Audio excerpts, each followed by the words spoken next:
Good evening, ladies and gentlemen, and welcome back to the campus of Compton College and the showcase field here at the Major League Baseball Youth Academy for California Collegiate League Baseball and tonight's matchup featuring the visiting Orange County Riptide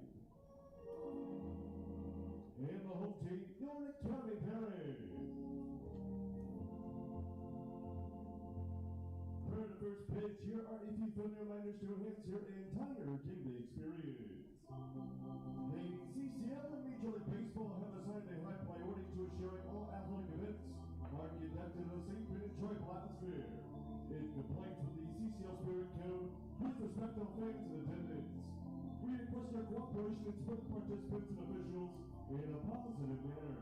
Profanity, racial, or sexist comments, or intimidating actions directed at officials, coaches, student athletes, or other team representatives will not be tolerated and are grounds for removal from the site of competition. On behalf of the CCL and the Academy parents, we thank you for your cooperation. For your safety and for those surrounding the seating area, please be on high alert for any foul balls or any of the foreign objects that may leave the field of play and enter into the seats at a high rate of speed at any time during tonight's game. The Academy parents are not responsible for any damage. For your convenience, parking is located here at the Youth Academy, directly behind the right field wall in parking lot A, or just beyond the batter's eye to your left-hand side in parking lot F. We ask that fans please do not park in the maintenance yard just beyond the left center field wall, as that is for Academy use only. If you're caught parking in the maintenance yard behind the batter's eye in the left center field wall area, you will be towed at your own expense. So save yourself a ticket and save yourself the cost by parking in either lot A or lot F.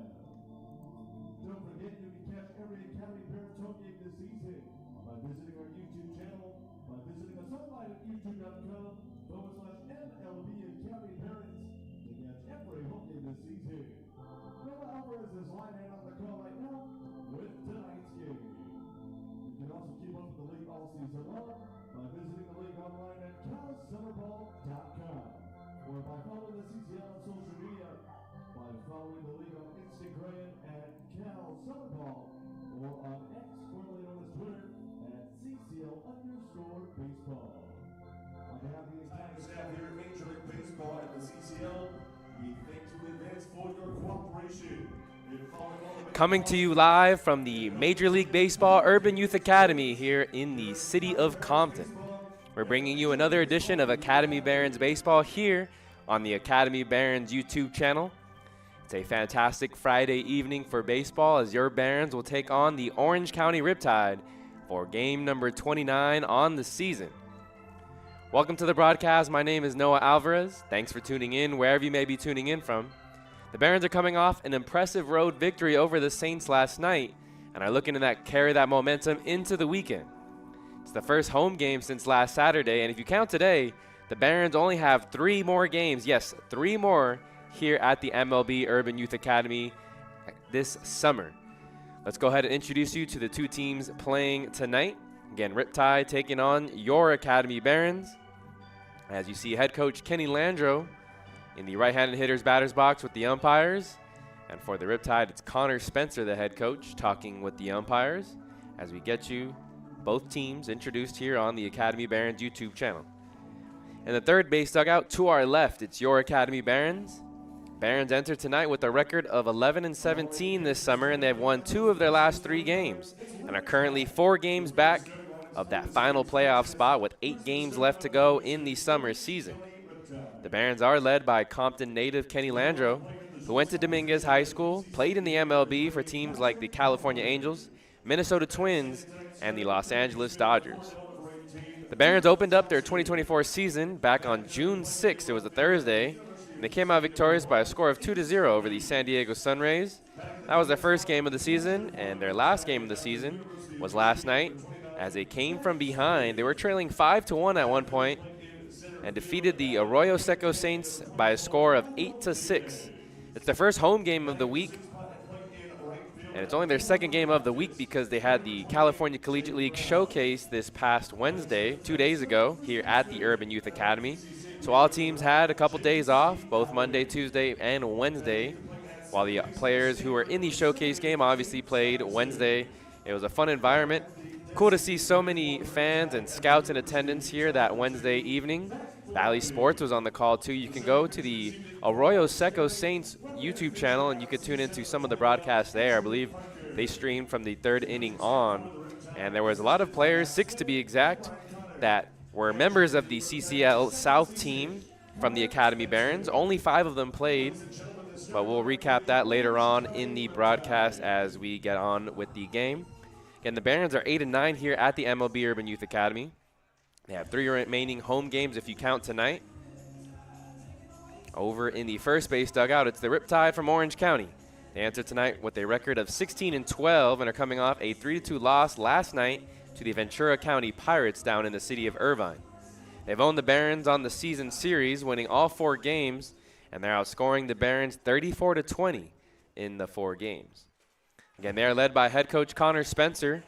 He has served as the Director of Player Development for Cal State Fullerton the past 2 seasons.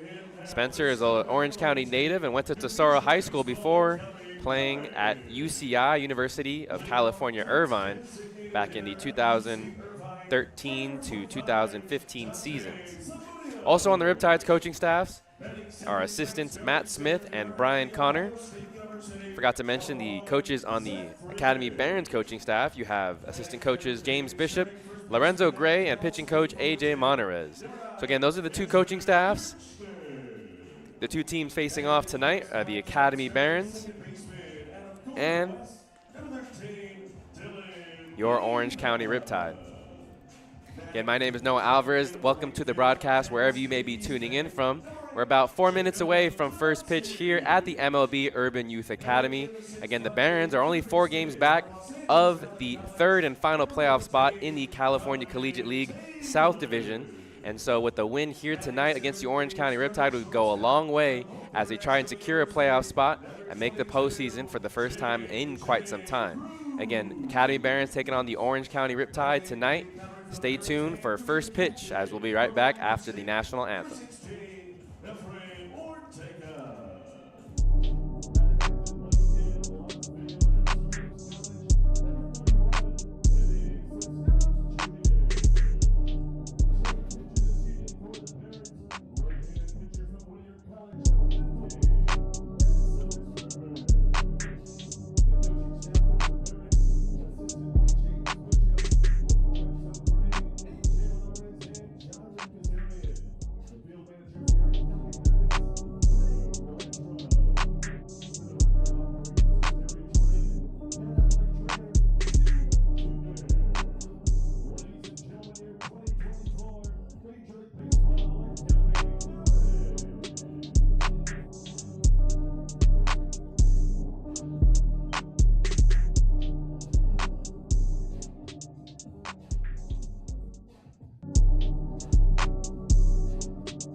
Back here at the MLB Urban Youth Academy here in the city of Compton and on the campus of Compton College. My name is Noah Alvarez.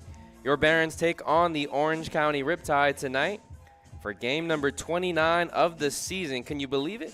Only 8 more games left to go here on the summer season. Can the Barons enter with the record of 11-17? Still have a chance to make the postseason. They're 4 games back of that current third place spot. Let's go ahead and throw up the recent standings up on your screen. Boom, there you go. The recent standings here in the California Collegiate League South Division as the Academy Barons take the field defensively. One thing to note, yes, the Academy Barons are currently in 5th place, but the Santa Barbara Foresters play in the NBC playoffs, and so they will not be in the California Collegiate League postseason. And because of that, that frees up a spot for one other team. Only the top 3 teams make it. So the Conejo Oaks would be the 1 seed. The Riptide would be currently 2. Arroyo Seco Saints, the 3. Barons are currently 4th, 4 games out of the Arroyo Seco Saints. Again, a big win last night over the Arroyo Seco Saints to move up in the standings and give themselves a chance to continue to make the postseason and have a playoff push here at the end of the season. Again, the Barons took the field defensively, so let's go ahead and get you the starting lineups for your visiting Orange County Riptide and the starting defense for your Academy Barons. Batting first and playing shortstop tonight for the Riptide is Patrick Hackworth. In the 2 spot, it's third baseman Luke Johnson. Ace Reese will be playing left field and batting third. Batting cleanup is the catcher Matt Spear. He was in the CCL Showcase game on Wednesday night. In the 5 spot, it's center fielder Michael Diaz. Jake Brown is playing right field and will be batting 6th. J.C. Allen, the first baseman, will be batting 7th. In the 8 spot, it's Nate Stuyvesant, the second baseman. And Matthew Flaherty will be doing the DH duties and batting 9th here in the Riptide's lineup today. Again, it's Friday, July 19th. On the mound for the Riptide, who you'll see in the bottom of the first, is Andrew Parker. And here on the mound for the Academy Barons, in the top of the first, wearing number 50, it's the righty from Whittier College, Maximus Berber. Again, Maximus Berber getting the start tonight for your Academy Barons. Has started 2 games this season. This will be his 3rd as he gets a first pitch strike over to Patrick Hackworth.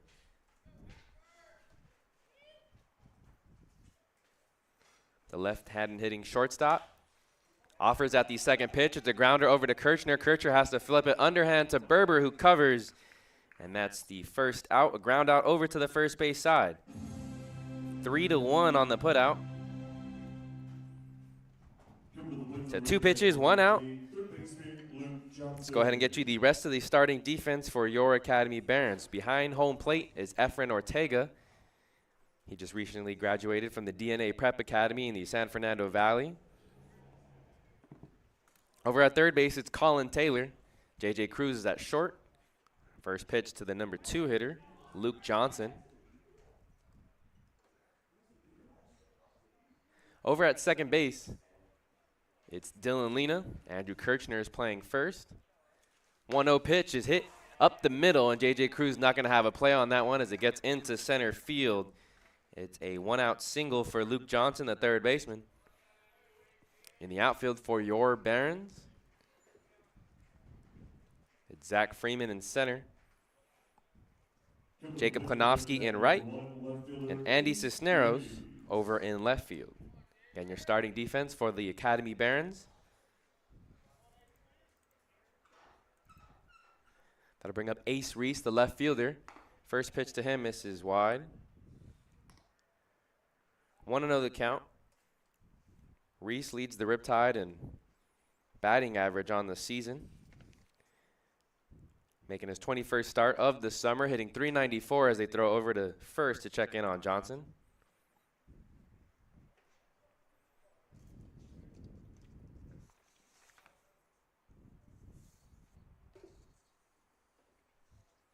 One 0 to Reese is fouled over to the left side.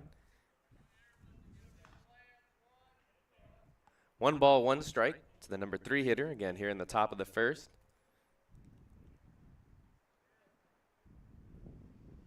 Luke Johnson over at first base, 1 out in the inning. Andrew Kirchner, the first baseman, holding on the runner. Breaking ball misses upstairs. It's a 2-1 count.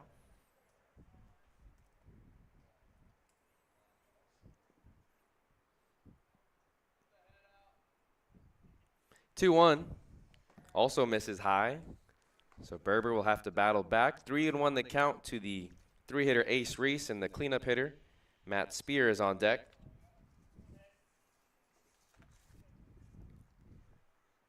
Move over to first. Johnson back in safely. Johnson does have 3 stolen bases on the season, 3 of 6. He takes off. This one hit well into left center field. Zach Freeman racing over to his right. Hung up in the air long enough for the center fielder to get to it, and now racing back to first is Johnson. He slides in, but there will be no throw from the cutoff man. So there's now 2 outs in the inning. Nice range over there by the center fielder, Zach Freeman. 2 outs and a runner on first, and it brings up the cleanup hitter, Matt Spear. Spear was one of 5 players for the Orange County Riptide to play in the CCL Showcase game this Wednesday night. A couple days ago here at the MLB Urban Youth Academy. Off-speed pitch misses upstairs. 1-0 the count. Spears,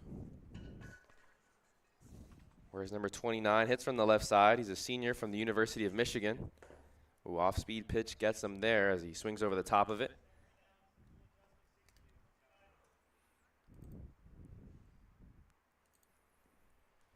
Two outs now in the top of the first. Maximus Berber on the mound. From the stretch, and the fastball misses down and in. 2-1 now the count.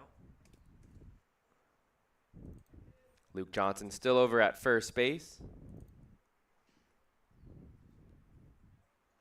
Small lead over there at first. 2-1, lightly tapped, foul back to the screen. It's now a 2-2 count.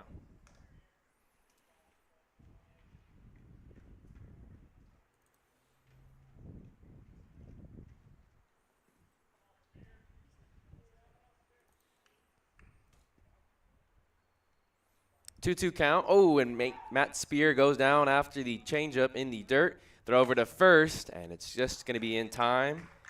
A strikeout. 2-3 on the putout as Efren Ortega had to throw it down to Kirchner just in time to get Matt Spear. Again, we're going to move to the bottom of the first. Thanks for tuning in to Academy Barons Baseball here on the Academy Barons Baseball YouTube channel. Again, my name is Noah Alvarez. Thanks for tuning in wherever you may be tuning in from. It was a beautiful day today here in Southern California. We dealt with a small humidity wave this past week, but no humidity in the air today. Again, if you're listening from out of state, we apologize, but we have some really great weather here in town in the Southern California area. It's a beautiful evening for baseball.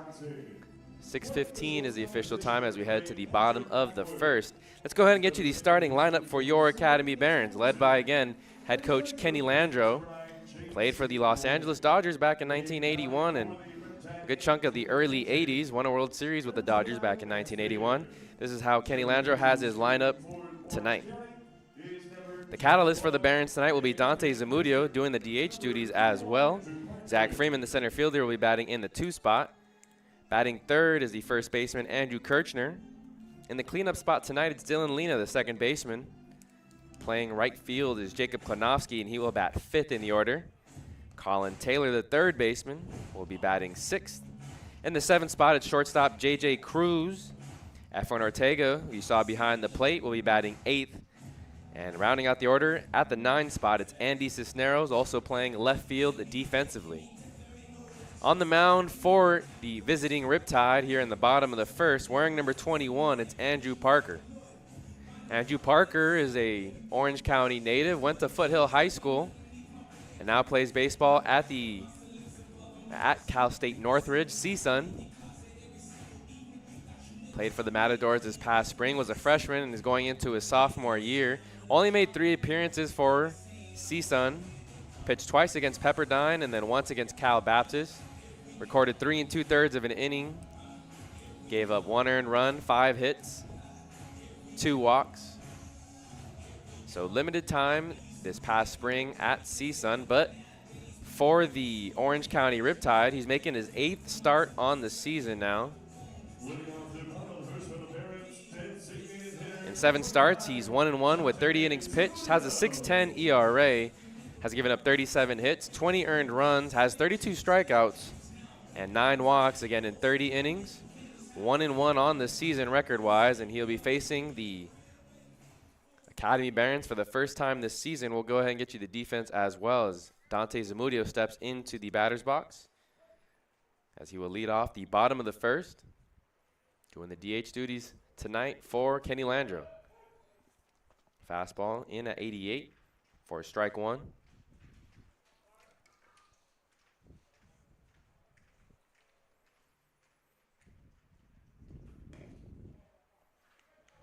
Breaking ball misses. 1-1 the count to Zamudio. Native to the San Fernando Valley area. Went to Grace Brethren High School. As he offers at this 1-1 pitch and it misses. 1-2 now the count. Played this past spring at UCI, but played a few different stops here in the collegiate level. 1-2 pitch from Parker is fouled off to the right side. So Zamudio will battle here down with 2 strikes in the count. Again, Zamudio, Freeman, and Kirchner are the first 3 batters due up here in the top of the order. Bottom of the first, still no score. Parker from the windup offers another fastball, and this one's also fouled off past the bullpen. We'll do it again, 1-2. Zamudio went to West Virginia State out of high school and then bounced back to L.A. Pierce, where he was a 2-way player. Getting his 3rd start of the season as he fouls off another one, the slider this time. Count remains at 1-2.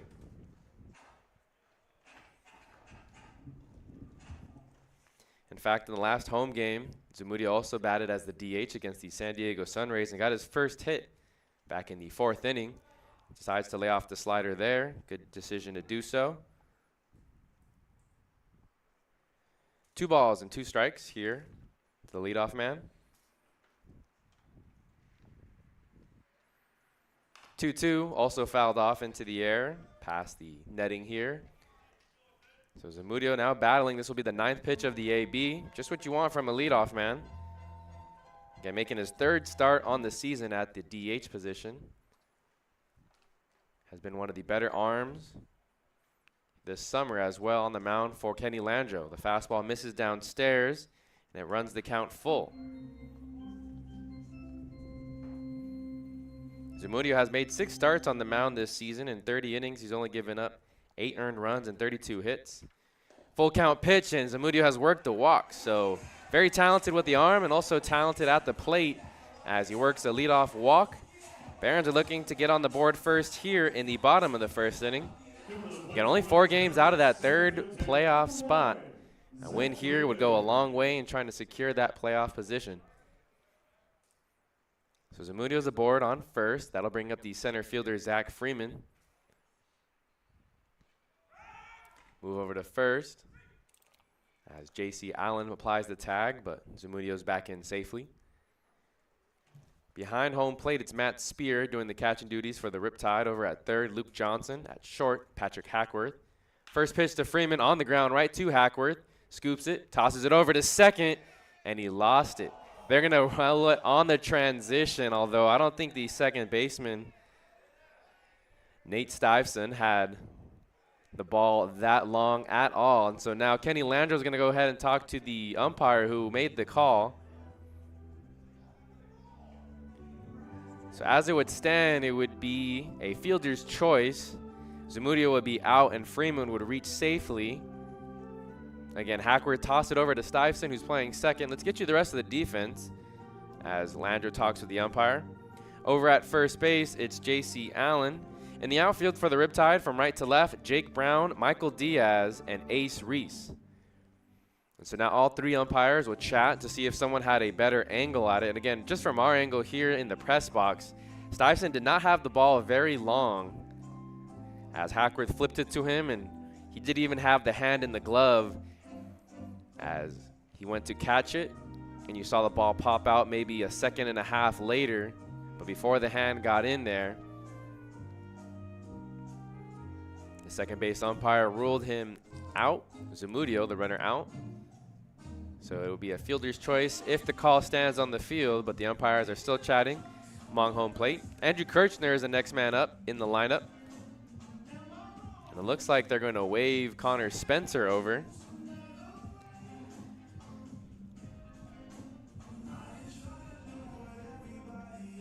Again, Zamudio staying at second because head coach Kenny Landreau told him to as he argued the call. Barons looking to get on the board first here in the bottom of the first.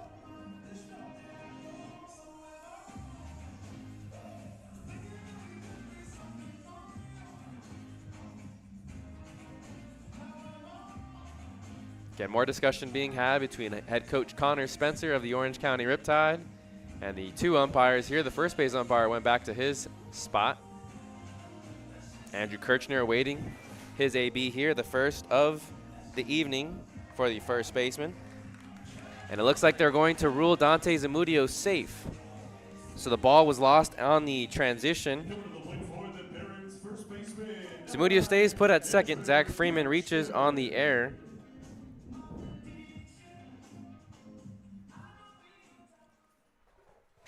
It should have been a routine ground ball and at least get one out. And ends up now with runners on first and second. Andrew Parker steps off. Now steps back onto the rubber. He's pitching from the stretch and over on the first base side of the rubber. First pitch to Andrew Kirchner is a fastball in the dirt. 1-0 the count. Now Matt Spears is going to call time and jog out to talk to his pitcher. Again, here in the bottom of the first inning. No one out.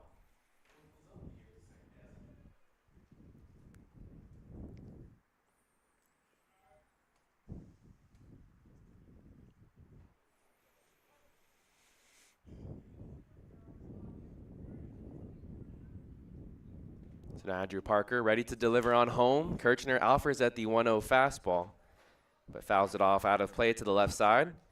Count is leveled at 1-1. Get a chance for the Barons here to get on the board first. Andrew Parker on the mound for the Orange County Riptide.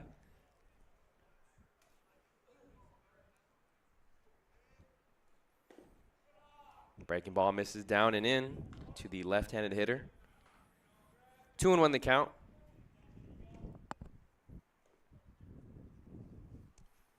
Kirchner getting his 27th start on the summer season. Played at Golden West this past spring. As he hits this one on the ground over to Hackworth. Hackworth now flips it over to second. Freeman is out at second, but Kirchner was able to leg it out, and so now there is runners at the corners. Zamudio advances to third. So a fielder's choice for Andrew Kirchner. Better than a double play as he was hustling down the line. It's a slow roller, so it would have been tough for the Riptide to turn two. There is one out of the inning. Now to bring up the cleanup hitter, Dylan Lena. Lena had a nice game last night against the Arroyo Seco Saints on the road. Went 3 of 4, scored 3 runs, and had 1 RBI. Fastball catches the top half of the zone, maybe just outside the zone, but it's ruled a strike by the home plate umpire. 0-1 the count to Lena. Ooh, offers at the second pitch slider. 0-2 now quickly on the second baseman. It's a tough out there.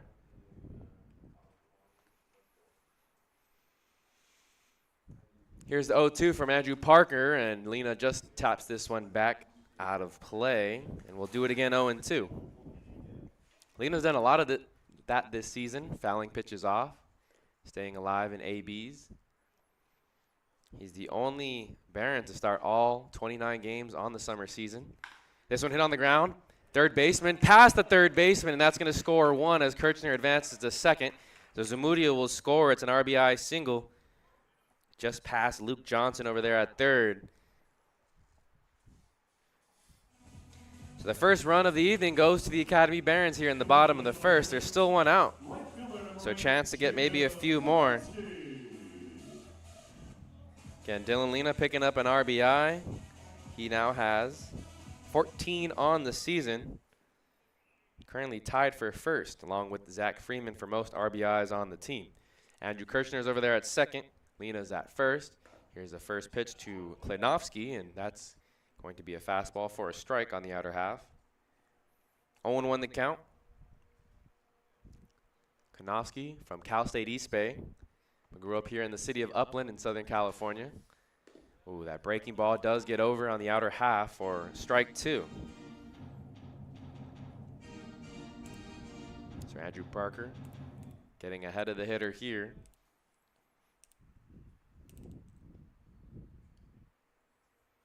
Oh, 2 count to Jacob Klinowski, and the slider misses outside. 1-2 the count. Klinowski making his 8th start on the season. Joined the team 2 weeks ago, that week of 4th of July. This one hit on the ground over to the first baseman. He's going to throw over to second. Hackworth records out number 2.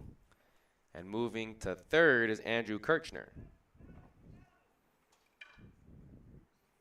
So another fielder's choice as Dylan Lena is retired. 3-6 for out number 2. And that'll bring up the third baseman, Colin Taylor. Colin Taylor last night hit his first home run of the season against the Arroyo Seco Saints in a big 8-6 victory over the Saints. Over at first, it's Klinowski. Andrew Kirchner at third. Taylor hits the first fastball, foul, into the netting. 0-1 the count.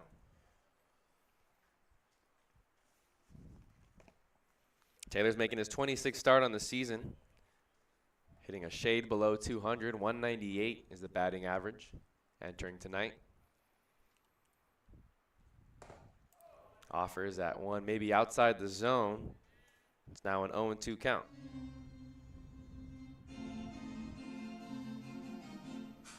So runners at the corners, 2 outs. 0-2 count to Colin Taylor. 1 run already come across here for the Barons in the bottom of the first. They lead 1-0. Fastball misses upstairs. Something to change the sights. And Andrew Parker on the mound for the Orange County Riptide, making his 8th start on the season. 1-2 pitch. Runner goes from first. This one's hit high up into the air, potentially in play for J.C. Allen.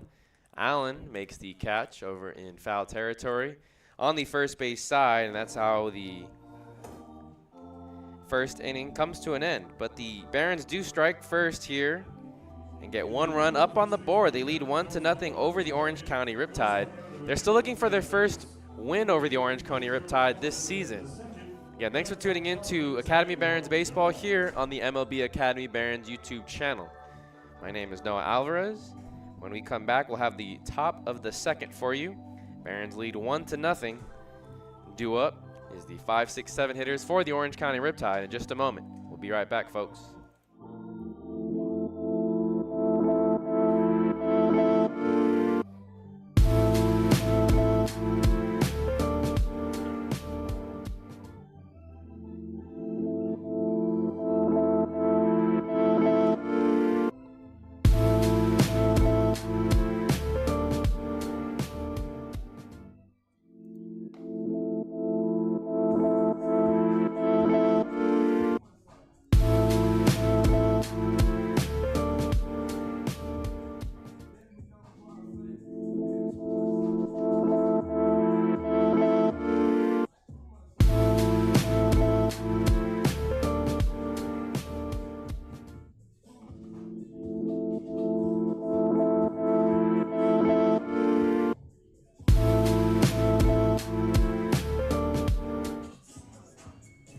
Top of the second inning here, your Barons lead 1-0 as they take on the Orange County Riptide tonight here on Friday, July 19th. And thanks for tuning in wherever you may be tuning in from. It's a wonderful evening for baseball. Maximus Berber with nobody on base will pitch from the windup. His first pitch off speed that misses to Michael Diaz. We'll see Michael Diaz, Jake Brown, and J.C. Allen here. The three due up in the top of the second. Diaz hits this one into left field, potentially in foul territory, but Andy Cisneros on the line couldn't make the catch, and that one actually dropped in fair, says the third base umpire, so it's a leadoff double. Thought that one was going to drift into foul territory, but it stays fair.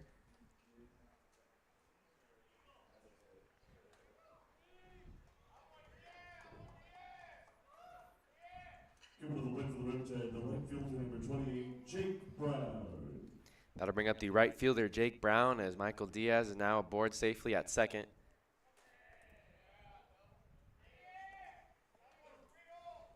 First pitch to Brown, fastball. It's the cut fastball over for a strike.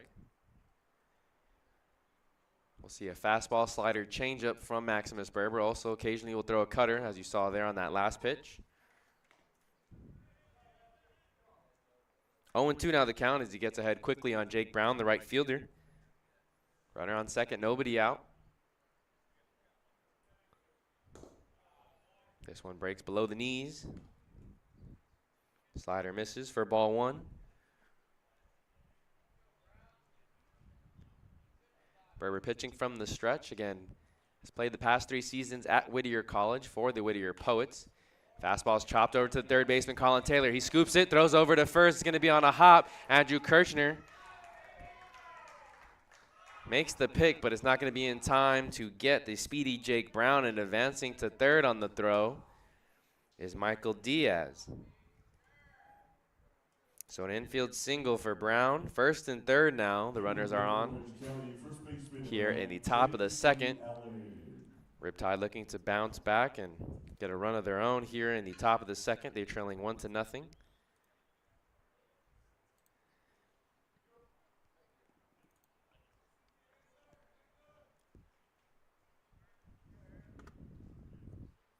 Here's the first pitch to J.C. Allen, first baseman. Watches a fastball miss below the knees.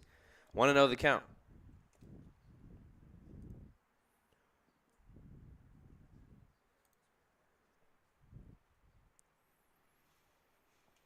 Berber comes set. Now the fastball misses high and wide. It's now a 2-0 count.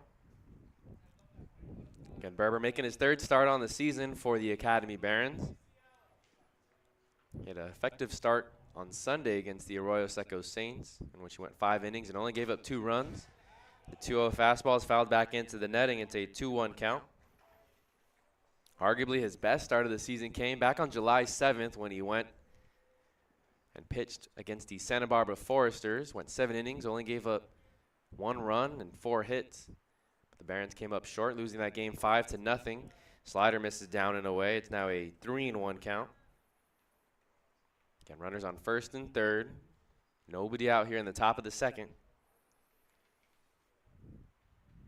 Berber delivers. This one's hit into right field. Klinowski finds it. Throws it in quickly to his cutoff man. No throw home as Kirchner maybe had a play at the plate. Maybe there was a lack of communication from the infield. Scoring on the sac fly is Michael Diaz, and it's an RBI for J.C. Allen.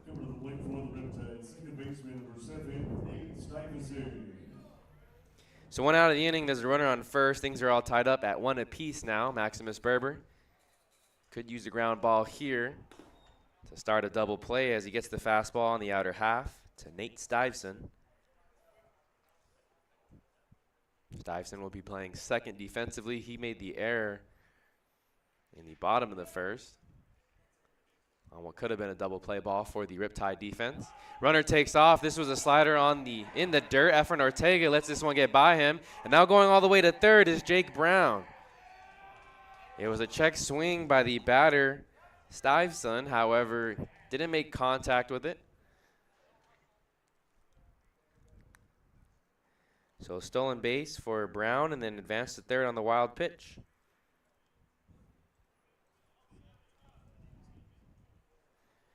Stuyvesant did go around, so it is a strike. Maybe it was a hit and run called by the Riptide, but now there's a runner on third. 2 strikes on Stuyvesant as he fouls this one back. Count will remain at 0-2. Berber trying to limit the damage here in the top of the second. Things are all tied up at 1 apiece. Berber delivers the 0-2. The slider catches the outer half. And that's strike 3. Stuyvesant goes down looking for out number 2. Huge strikeout there for Berber. Now to bring up the number 9 hitter, Matthew Flaherty.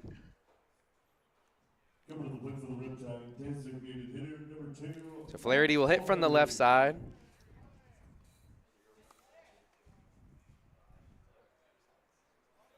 Playing at the University of Utah. He was a freshman this past year. First pitch slider misses outside from Berber. 1-0 the count. Flaherty went to Rancho Santa Margarita High School, in the city of RSM.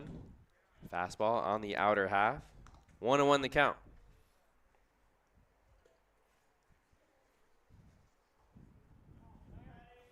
Flaherty making his 12th start on the season for the Riptide. Berber delivers the 1-1. It's a fastball fouled back into the netting. The count now moves to 1-2. 1-2 count, 2 outs, a runner on third. Things are all tied up at 1 apiece. Berber trying to keep it that way. Here's the 1-2 to Flaherty, and it's fouled right back in our direction. Off the netting, and the count remains at 1-2.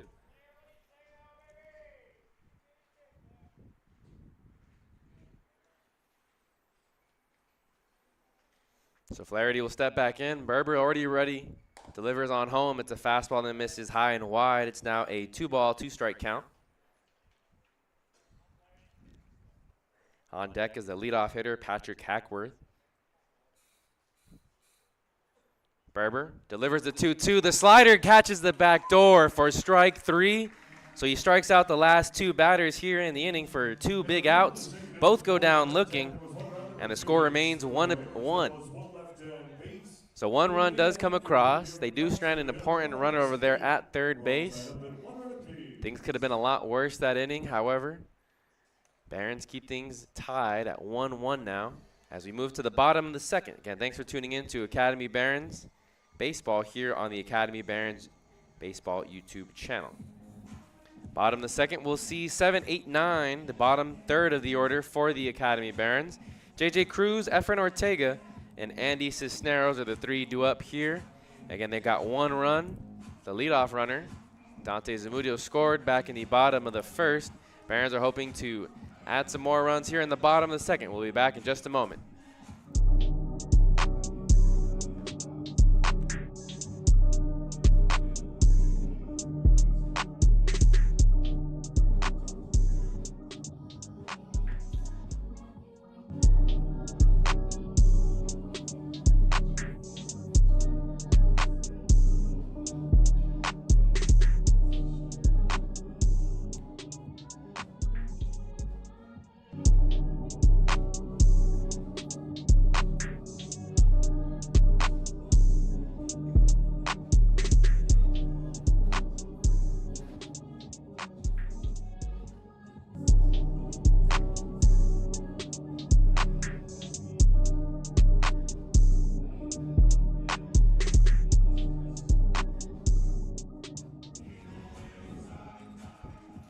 Back here at the MLB Urban Youth Academy here in the city of Compton. It's a lovely evening for baseball as we move on to the bottom of the second. Temperature is currently sitting at 78 degrees. It was warm today, but not a humid day like we saw last week. As J.J. Cruz, the shortstop, steps into the batter's box. Hits from the left side. Where's number 22 as he makes his 6th start of the season. First pitch from Andrew Parker, who's still on the mound, misses outside the fastball. 1-0 the count. And we'll see J.J. Cruz, Efren Ortega, and Andy Cisneros. Cruz hits the fastball foul out of play to the left side.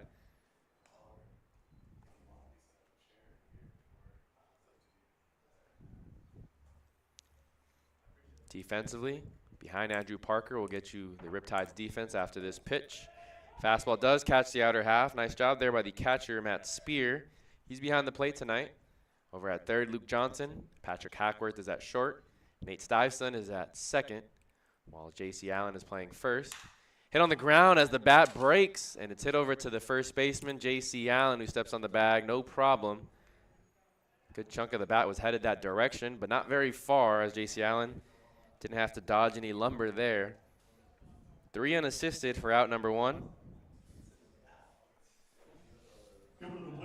In the outfield for the Orange County Riptide, it's Ace Reese in left, Michael Diaz in center, and Jake Brown over in right field.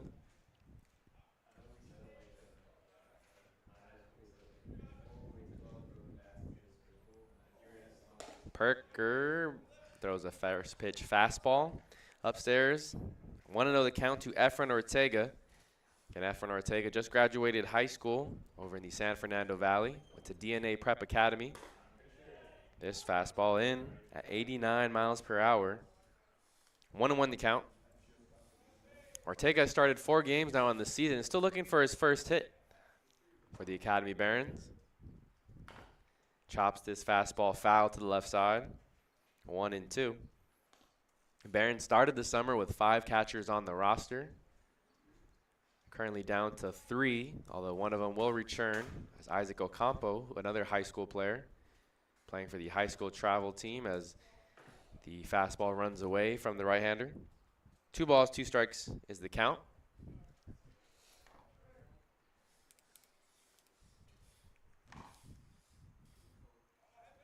Here's the 2-2 from Andrew Parker. The fastball blown right by Efren Ortega for out number 2. First strikeout of the evening for Andrew Parker as he's settling in now after giving up a run in the bottom of the first. Beard back on that fastball, topping at 90 miles per hour. That'll bring up Andy Cisneros. Pokes this one to the right side. That's going to stay. Oh, no. That's ruled foul by a matter, I'm sure, centimeters over there down the line. The count is now 0-1. First base umpire ruled it foul. Cisneros played in left, and there was a play back in the top of the second, which he misread the ball, and the ball dropped in fair. But it looked like he had a good chance to grab that one as he watches the slider miss outside. 1-1 the count. Cisneros redshirted this past season at Cerritos College.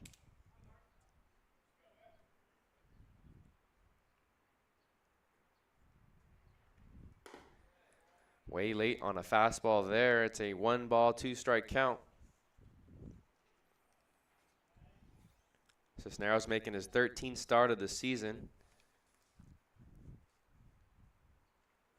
And chases the fastball upstairs as Andrew Parker works a 1-2-3 inning here in the bottom of the second, as he was able to get 2 strikeouts to the final 2 hitters that came up to bat in the bottom of the second. So 1-2-3 inning here in the bottom of the second. Things are still tied up at 1-1. And thanks for tuning in to Academy Barons Baseball. We're going to transition to the top of the third and stay with you here. Again, my name is Noah Alvarez. Thanks for tuning in wherever you may be tuning in from. Here in the top of the third, we'll see the top of the order. Patrick Hackworth, Luke Johnson, and Ace Reese. We'll actually see the top of the order for both the Barons and the Riptide do up in the top and bottom of the third. Again, Barons are currently 11-17 on the season, and let's go ahead and pull up the standings one more time to show you what's at stake. Currently in 5th place on these standings, but one thing to make note of, the Santa Barbara Foresters play in the NBC playoffs, so they'll go to Wichita at the end of the season and play in a playoffs against other summer ball teams from around the country, and so they will not be playing in the California Collegiate League postseason. That means the Conejo Oaks will still be in first, but the Riptide are currently in second.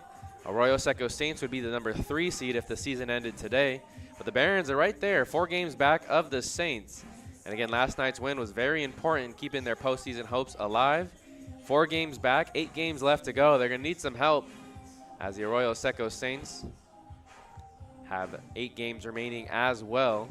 They play the Orange County Riptide 4 times, in fact, so they'll need some help. The Barons will need some help from the Orange County Riptide to not only lose tonight, but then defeat the Arroyo Seco Saints in at least 2 or 3 of those games that they face off against one another in this final week. Final 2 weeks here of the season. Again, this is game number 29. Barons have an outside chance of making the postseason. Currently 11-17, taking on what would be the number 2 seed, the Riptide, right now.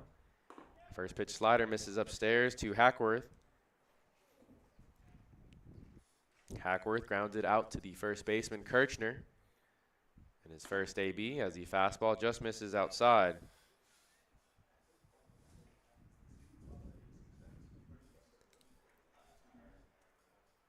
2-0 the count.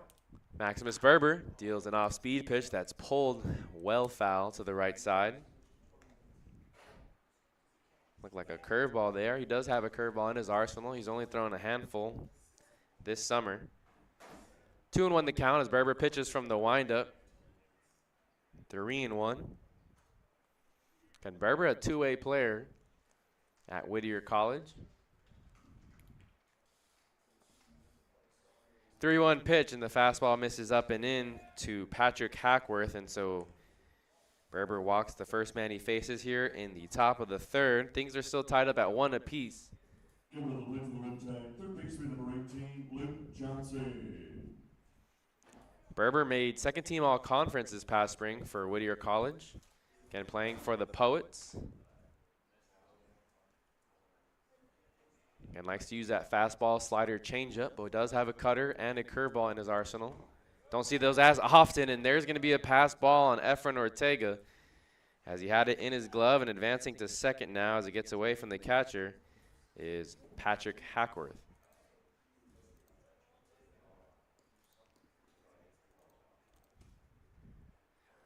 Eight games remain on the season for the Barons, only 2 more here at the Academy. 1-0 pitch is a fastball over for a strike on the outer half. 1-1 now the count. After tonight, the Barons will take a trip to the Central Coast and take on the Blues tomorrow and the Santa Barbara Foresters on Sunday.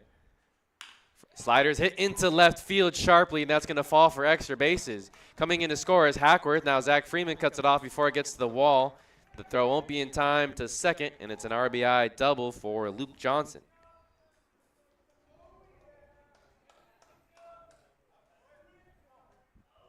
And could have potentially been runners on second and third had not that pass ball occurred. But with the runner in scoring position, he easily scores on the double there by Luke Johnson. Riptide now lead 2-1. And Barons still looking for their first win against the Riptide this season. 0-4 in 4 games as Ace Reese fouls the first pitch fastball back into the netting. 0-1 the count.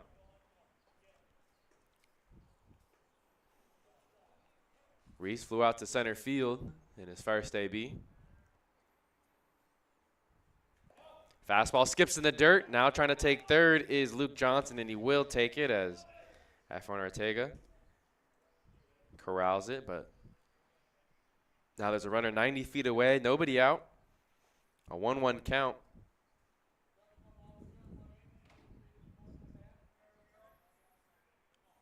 Ace Reese was selected to play in the CCL Showcase game, however, wasn't in attendance as the slider breaks down and in, misses. It's now a 2-1 count.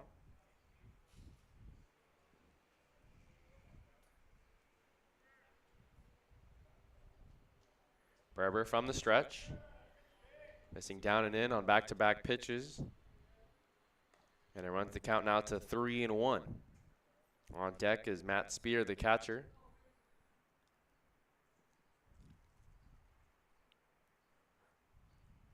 Reese awaits the 3-1 pitch. This one smacked into right field, and it's going to drop right in front of Klanowski. Another run will come across on the RBI single by Ace Reese. So Riptide are finally getting to Maximus Berber here, the second time through the lineup. They now have 2 runs here in the top of the third. Still nobody out. There's a runner on first.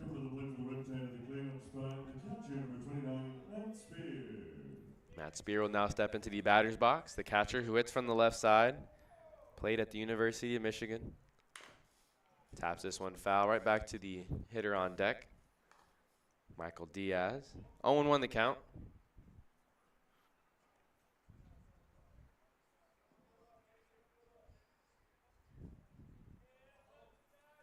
Berber pitching from the first base side of the rubber.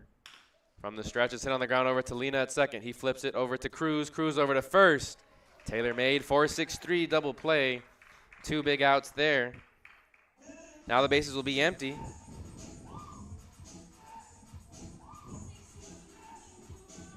For Michael Diaz, a center fielder, so nice job to get the ground ball he needed. Maximus Berber now works with the bases empty. Can go back from the windup. 2 runs have come across here in the top of the third. It's only a 3-1 game here early. First pitch off speed. The changeup to Michael Diaz is over for a strike.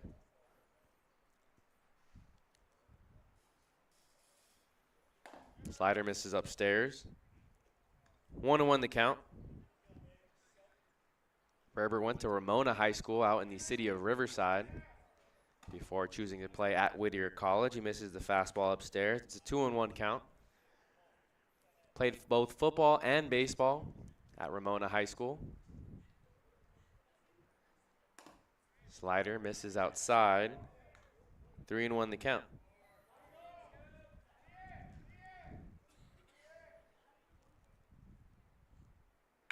Three one is ripped down the line. Will it stay fair? No, it's foul by a couple of feet as it clanks off the wall and hops over into the parking lot over there for the employees. It's now a full count, 3-2 to Michael Diaz. As he was halfway down the line, will have to make the trip back to home plate. So 3-2 count to Michael Diaz, 2 outs in the inning. Berber trying to get that final out here. Payoff pitch, slider. Ooh, misses inside. Efren Ortega thought that was strike 3. But ruled ball 4 by the home plate umpire, and now it'll extend the inning for Jake Brown. Coming to the plate for the Riptide, right fielder number 28, Jake Brown. Brown hit that infield single back in the second inning. Fouls the first pitch fastball back into the netting. 0-1 the count.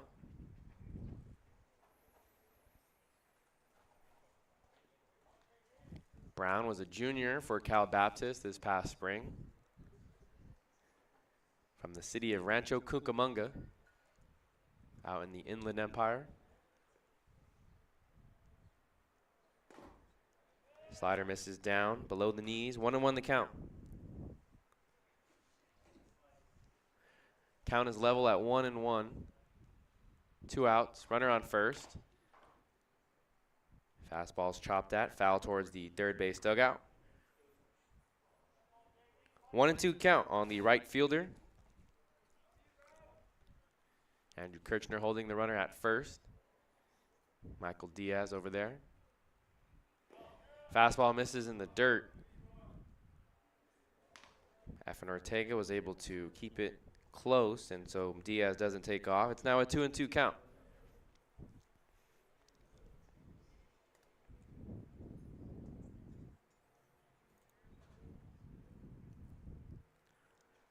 Two also is in the dirt. Efren Ortega is able to trap it with his glove. It runs the count full, and with the runner on first, expect him to be moving on the pitch.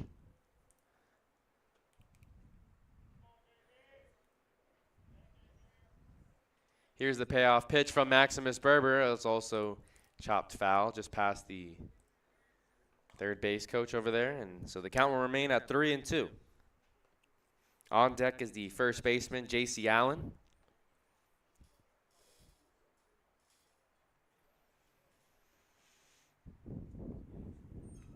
So 3-2 count, 2 outs. Runner on first. We'll be moving. He takes off. This one also fouled off to the right side, so Diaz will have to jog back over to first, and we'll do it again. 3 balls and 2 strikes.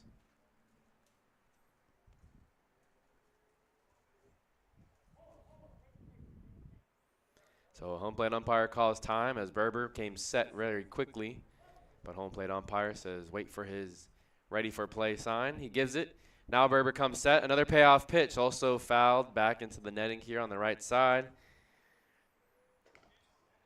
It's a nice battle between Jake Brown and Maximus Berber. This will be pitch number 9 of the AB.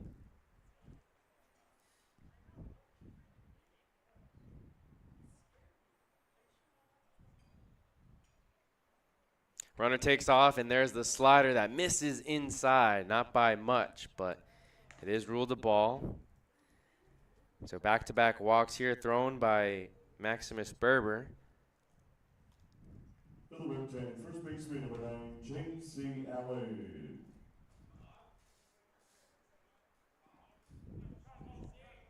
So looks like time is going to be called.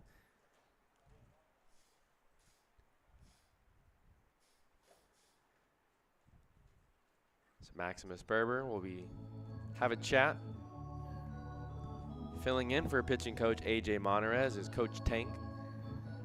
As he strolls to the mound, talks to Efren Ortega and Maximus Berber.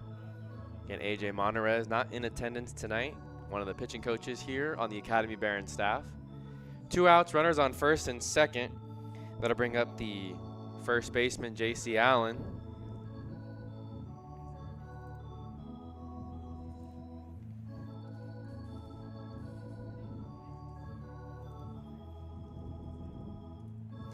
J.C. Allen played at Saddleback the past 2 springs.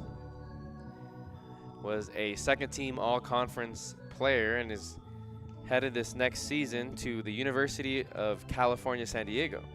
So UCSD, not to be confused with USD. But J.C. Allen was a phenomenal player for the Saddleback Bobcats this past spring. Played in 51 games, hit .309 and helped the Bobcats win the 3C2A state championship this past spring. Hits this one high into the air towards the right field line, giving chase is the right fielder Klonowski, and Klonowski does get to it after a long run. So the outfielder from Cal State East Bay comes up with a huge catch there. Out number 3 is recorded, and only 2 runs get across here for the Orange County Riptide in the top of the 3rd.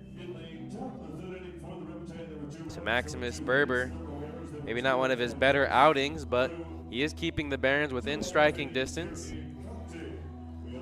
The Riptide now have 3 runs off of 5 hits and 1 error defensively, while the Barons only have 1 run, and off of that 1 hit, looking to get some more things going here in the bottom of the 3rd. Again, thanks for tuning in to Academy Barons Baseball here on the Academy Barons YouTube channel.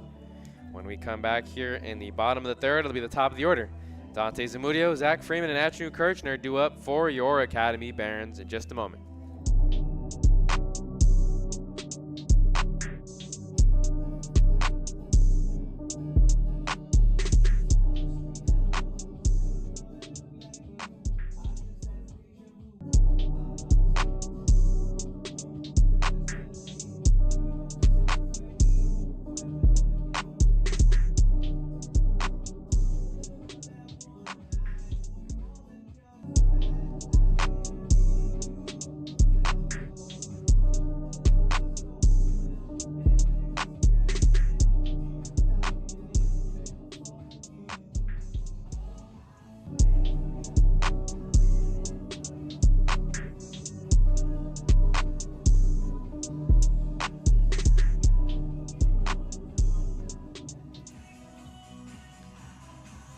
Back here at the MLB Urban Youth Academy, Andrew Parker still on the mound for the Orange County Riptide. It's a lovely Friday evening for baseball as it's Friday, July 19th. Barons taking on the Orange County Riptide. Top of the order due up here in the bottom of the 3rd. Again, Dante Zamudio, Zach Freeman, and Andrew Kirchner, all 3 due up here in the bottom of the 3rd inning. They currently trail 3-1. All 3 batters were members of the CCL South team in the CCL Showcase here this Wednesday. Again, that took place on Wednesday as the North took on the South. South came out victorious by a score of 7-2. here at the MLB Urban Youth Academy. Andrew Parker's first pitch to Dante Zamudio is a fastball for a strike. 0-1 the count as Zamudio worked a walk in his first AB and then came around to score. Hit on the ground over to second base. Stuyvesant comes up with it cleanly and tosses it over to second in time for out number 1.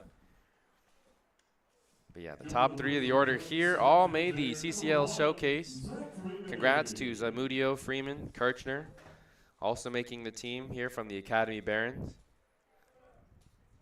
Was pitcher Aaron Rosales and Robbie Knowles, as well as shortstop Evan Cornwell, who had his season cut short due to a shoulder injury. First pitch to Zach Freeman, tails outside. It's a 1-0 count.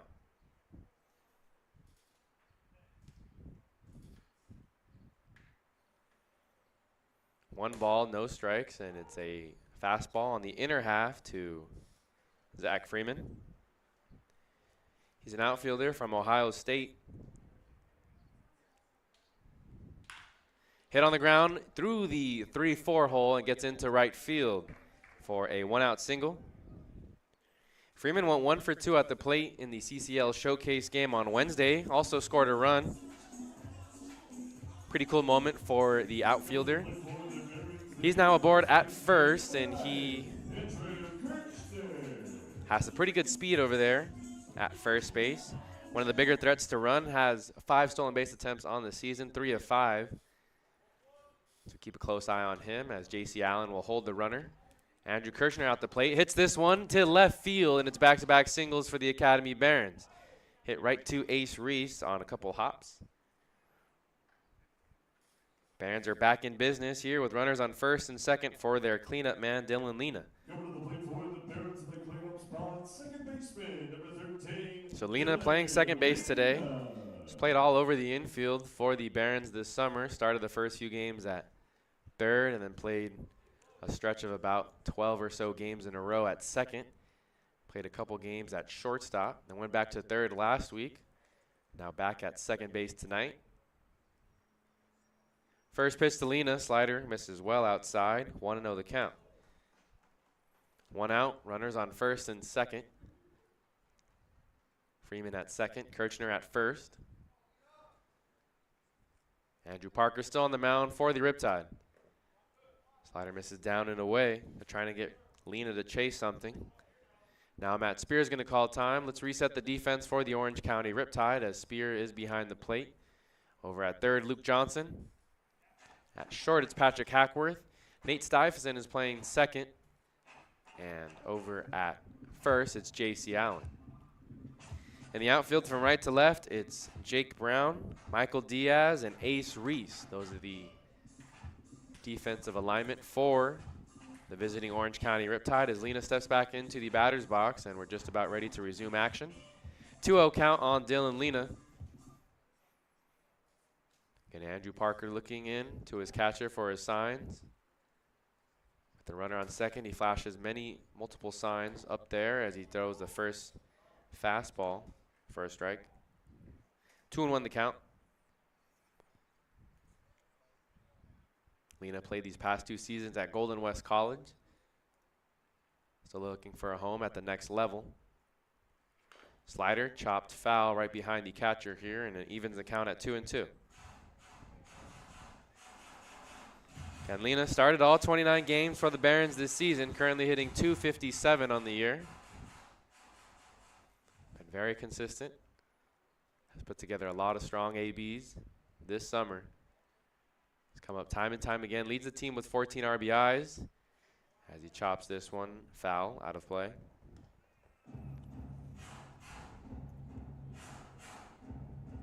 On deck is the right fielder Jacob Klanowski. Again, 2 runners on. Big hole on the right side of the infield with Stuyvesant holding the runner at second. Move over to second. Stuyvesant applies the tag, but Freeman is back in safely as he had to dive in head first. 2 balls, 2 strikes, 1 out. Runners on first and second. Freeman calls time as he redoes his belt over there at second base. Andrew Parker steps back onto the rubber. Dylan Lena steps back into the batter's box, and we'll do it again, 2-2. Lena hits this slider into the air, into left field. Zach Freeman going to go back to second. Don't think he'll tag. Ace Reese makes the catch. He bluffs a run over there to third, but he decides not to tag up there on the shallow fly ball, and so the runners will have to stay put as Lena is retired for out number 2 in the inning. For the Barons right fielder, number 8, Jacob Klonowski. So now there's 2 outs for the 5-hitter, Jacob Konofsky.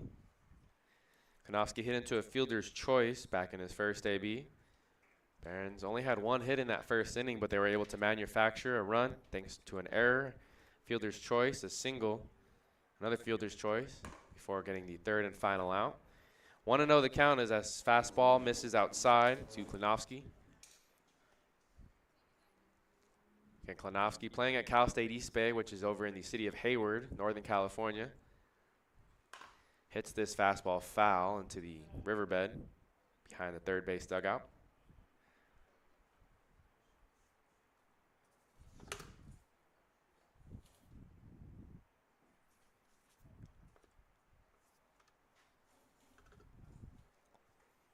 One ball, 1 strike. Andrew Parker delivers on home. Konofsky hits this one high into the air, but shouldn't be a problem for Jake Brown as he camps under it in right field. And so the Barons do strand 2 runners. Could have been an opportunity for them to get another run up on the board, but they still trail 3-1 here as we head to the top of the 4th. Again, thanks for tuning in to Academy Barons Baseball here on the Academy Barons Baseball YouTube channel. 8 more games remaining, and if you don't count tonight, only 7 more games remain on the Academy Barons schedule. So let's go ahead and get you a look at that schedule as they will travel to the Central Coast this weekend. They first take on the San Luis Obispo Blues tomorrow, game scheduled at 4 o'clock. Then on Sunday, they'll take on the Foresters, first pitch scheduled at 2 p.m. After that trip to the Central Coast, they'll host the Conejo Oaks here at the MLB Urban Youth Academy next Tuesday. First pitch scheduled at 6:05. Then on Wednesday, they'll travel to Irvine to take the Orange County Riptide for the second to last time on the season. On Friday, they'll travel to Pasadena to take on the Arroyo Seco Saints. That's Friday, July 26th. And then next Saturday will be the final home game of the season as they host the Conejo Oaks here at the MLB Urban Youth Academy. And then the Riptide will host the Academy Barons for the final game of the season, Sunday, July 28th. So those are the 7 remaining games here on the season for the Academy Barons. 2 more home games next Tuesday, the 23rd, against the Oaks, and Saturday, the July 27th, against the Oaks as well. So this is the last time we'll see the Riptide here at the MLB Urban Youth Academy. Against Barons, still looking for win number 1 against them on the season, currently 0 for 4. Came really close, not in their last matchup, but the last time they were here, back on July 10th. That was a Thursday. No, Wednesday. As the first pitch slider from Maximus Berber misses outside. 8-9-1 due up here in this half of the inning for the Orange County Riptide. Nate Stuyvesant will lead things off. Fouls this one back out of play. 1-1 the count. But back on July 10th, the Barons had a 5-2 lead heading into the 6th inning. However, weren't able to close things out and get their first win on the season as Stuyvesant pokes this one into the air right behind second base, and Dylan Lena makes the catch for out number 1 in the inning. Again, in that game, Dante Zamudio went 5 innings, only gave up 2 runs, 1 of which was earned, struck out 5, had a very strong outing, put the Barons in position to win too, especially after a 5-run 5th inning. But they lost that game by a score of 8-6 as the bullpen wasn't able to hang on. Fastball misses high and away to Matthew Flaherty. He struck out looking in his first AB. Berber has 3 strikeouts on the outing. Check swing, but it's ruled a strike regardless on the fastball. Count leveled at 1-1.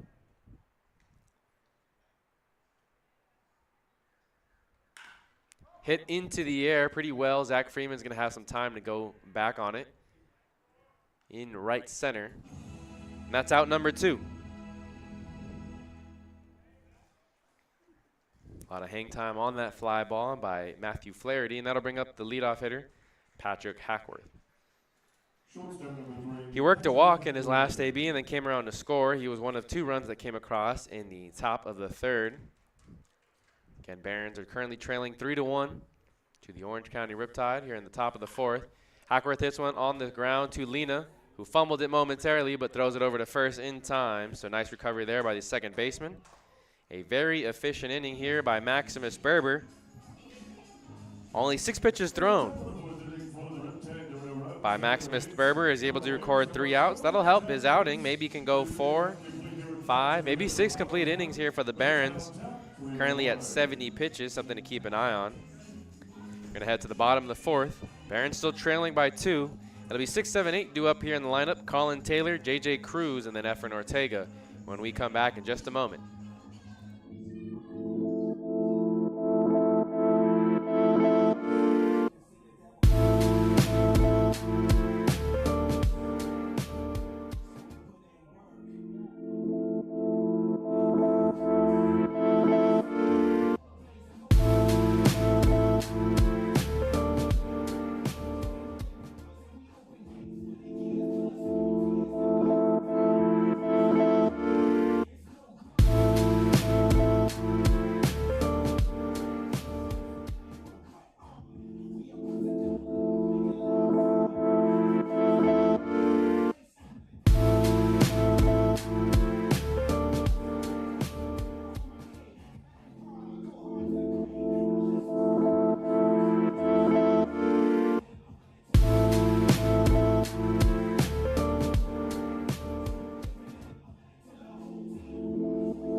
Just about ready for the bottom of the 4th inning. Barons trail 3-1 against the Orange County Riptide. My name is Noah Alvarez. Thanks for tuning in wherever you may be tuning in from. Again, it's a wonderful Friday night. Lights have been turned on, but we still have about an hour and let's say 20 minutes or so of daylight. Again, here in the city of Compton on the campus of Compton College.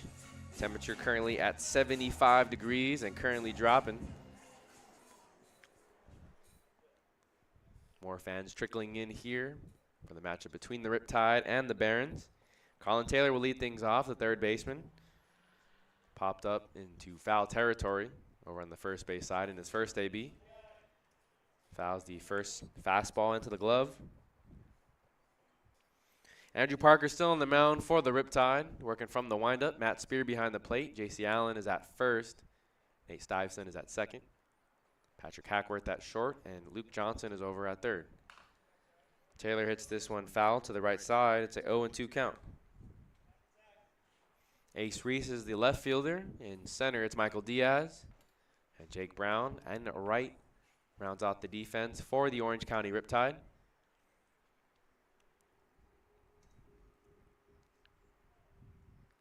Colin Taylor from LA Valley College.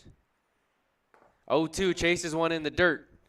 And now Matt Spear will have to make the throw over to first base. He does so in time. A strikeout, 2-3 on the putout for out number 1. Colin Taylor goes down for out number 1 here in the bottom of the 4th. Again, Taylor just not having the best of seasons with the bat. That'll bring up J.J. Cruz, the shortstop tonight from Hope International. Starting game number 7 on the season for the Barons as he waves at the first pitch fastball and comes up empty. 0-1 the count.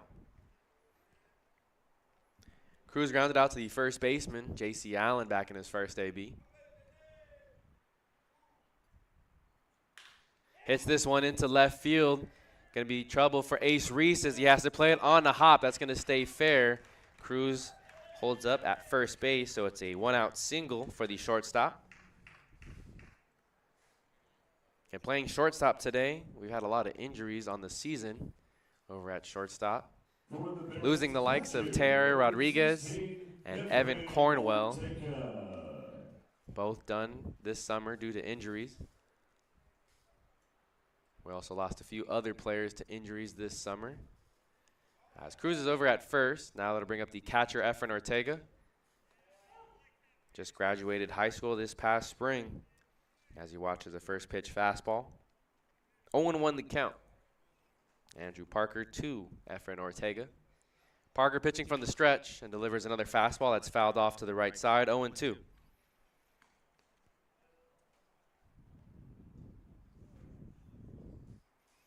Cruz doesn't have a stolen base attempt in 6 games this season for the Barons. Starts taking off, got a late jump. Here's a high throw from Matt Spear. The tag applied by Stuyvesant, and it's not going to be in time. So Cruz swipes second. 1-2 count on Efren Ortega. Runner in scoring position for the Barons as they trail 3-1. With the righty at the plate, Stuyvesant's going to check in on the runner, try and hold him there to a small lead. And Andrew Parker still pitching from the stretch on the first base side of the rubber. Delivers on home, and Ortega fouls this one back into the netting.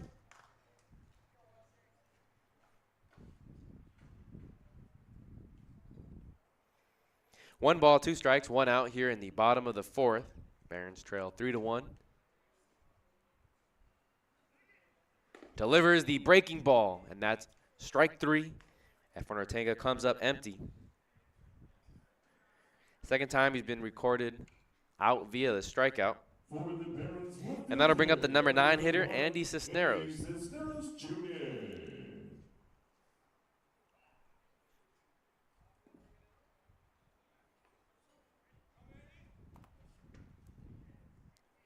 Against Cisneros, now stepping into the batter's box from Cerritos College. Runner on second, 2 outs. Cisneros watches the first pitch fastball miss inside, 1-0 the count.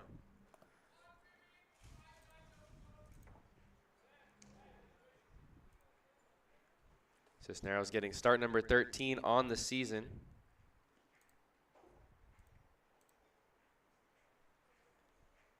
Big breaking ball, and that one does catch the front door. It's a strike. 1-1 the count to Cisneros. Went to Warren High School over in the city of Downey before going to Cerritos College, playing for the Falcons.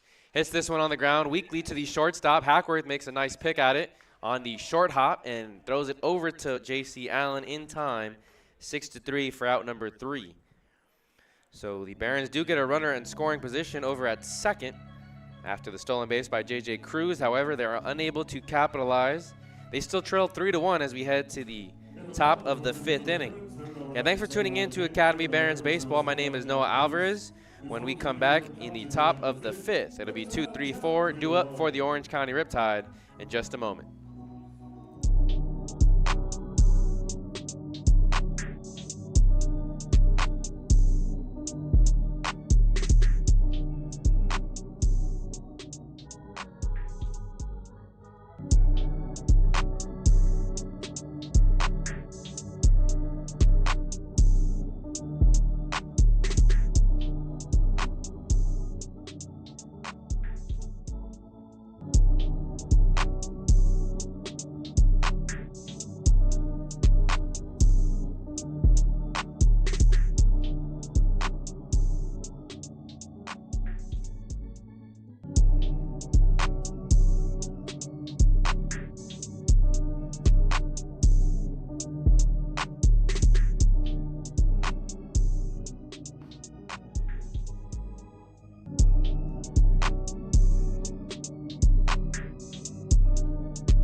Back here at the MLB Urban Youth Academy here in the city of Compton. Just about ready for the top of the 5th. 2, 3, 4 due up for the Orange County Riptide. They lead 3-1. It'll be Luke Johnson who steps into the batter's box. The third baseman will lead things off for Connor Spencer, and he's the head coach of the Orange County Riptide. Spent the past 2 seasons as a member of the Cal State Fullerton baseball coaching staff, as it's a check swing by Johnson, but the pitch was in there. The slider from Maximus Berber. Berber works relatively quickly on the mound. From the windup, throws a changeup over for a strike. Fastball over at 87 miles per hour. 0-2 the count. Waste pitch in the dirt. 1 ball, 2 strikes to Johnson. On deck is Ace Reese, and in the hole, Matt Spear. Defensively, the Barons line up behind Berber with Efren Ortega behind the plate. Andrew Kirchner over at first. Fastball misses up and away. 2 balls, 2 strikes. Dylan Lena's at second. J.J. Cruz over at short, and Colin Taylor is at third. From the windup, here's the 2-2. It's hit softly into shallow center, and that's going to drop for a leadoff single as Johnson takes a wide churn over at first, but no advancement there. 6th hit of the evening for the Orange County Riptide. In the outfield for the Barons, it's Andy Cisneros in left, Zach Freeman in center, and over in right, it's Jacob Konofsky. Short a few players tonight, also short a few coaches as well. It'll be Ace Reese who steps into the batter's box and waves at the off-speed pitch. Good time to call the changeup there.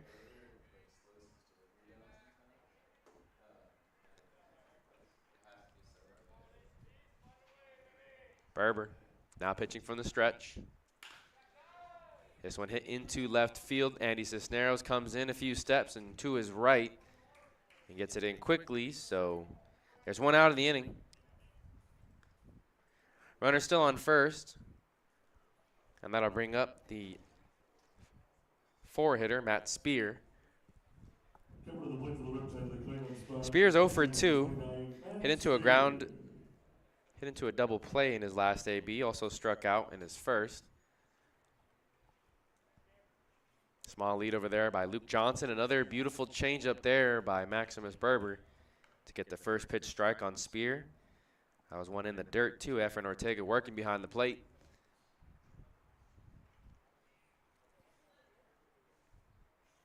The righty from Whittier delivers the 0-1. Slider couldn't quite catch the zone. It's now a 1 ball, 1 strike count.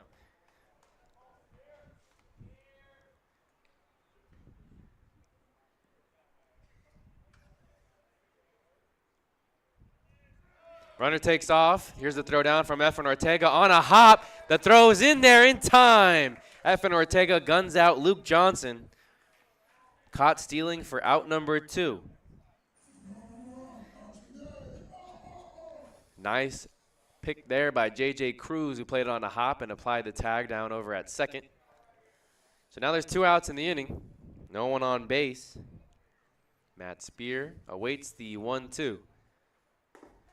Big slider there for strike 3. Spear goes down looking. His second strikeout of the evening. And so after that caught stealing in a relatively quick inning for Maximus Berber, we head to the bottom of the 5th. Riptide lead 3-1 over the Academy Barons. Again, a lot at stake here for both these teams. The Riptide are trying to hang on to that number 2 seed, which means they would host the wild card game, as the number 1 seed would get a bye. The 2-3 seed would play each other, and the 2 seed would host. So the Riptide, at the moment, would host the Arroyo Seco Saints in a wild card game, and the winner would take on the Conejo Oaks if the season ended today. But 4 games back of the Arroyo Seco Saints, as we show you here on the standing graphic here on your screen. Academy Barons 4 games back of the Arroyo Seco Saints, 8 games left to play. A win here would greatly help their chances as they try to make the postseason.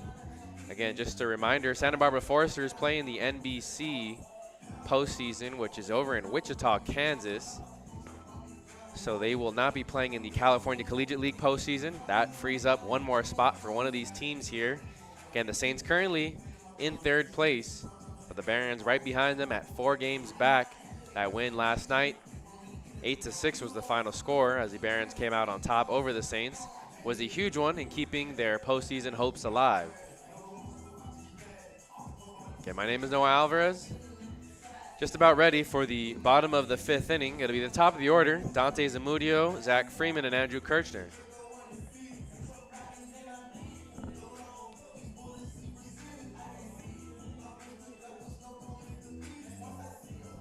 We get to see the final throwdown from Matt Spear, Andrew Parker. Gave up that 1 run back in the bottom of the 1st, but hasn't given up a run since. Barons have 1 run off of 4 hits, no errors. While the Riptide have 1 run off of, 3 runs off of 6 hits and 1 error. They got 1 run in the 2nd and 2 in the 3rd.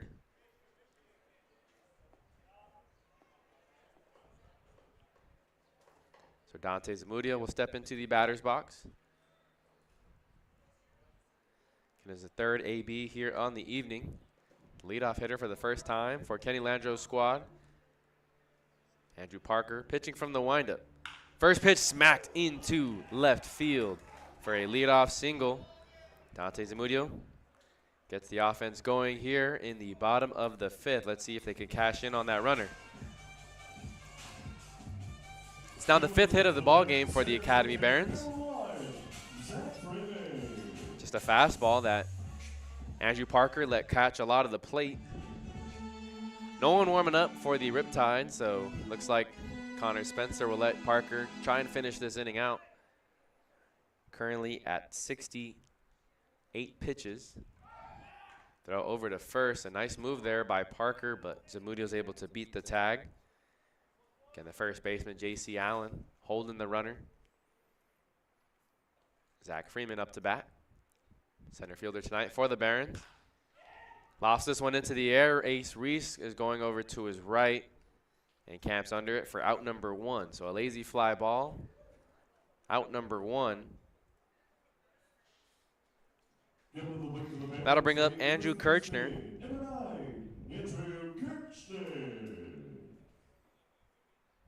And Kirchner played at Golden West the past 2 seasons, but will be playing for Cal State Fullerton this upcoming school year. A left-handed hitting first baseman. First pitch breaking ball in there for a strike at the knees.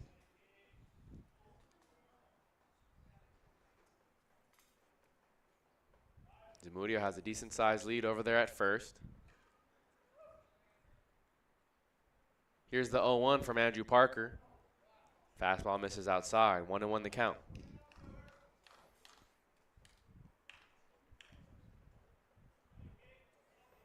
Kirchner hit a single in his last AB. Also reached on a fielder's choice. 1 for 2 on the evening. 1-1 hit foul right towards the bullpen. Over there on the third base side for the Academy Barons. 1 ball, 2 strikes, 1 out in the inning. Runner on first. Barons trailing 3-1. Kirchner went to Gar High School over in the city of Cerritos off the 91 freeway.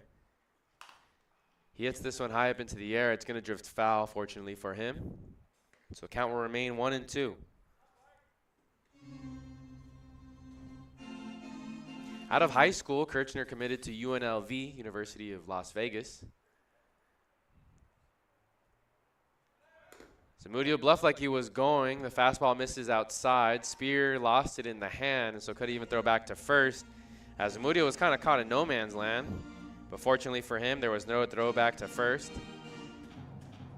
Kirchner has a 2-2 count.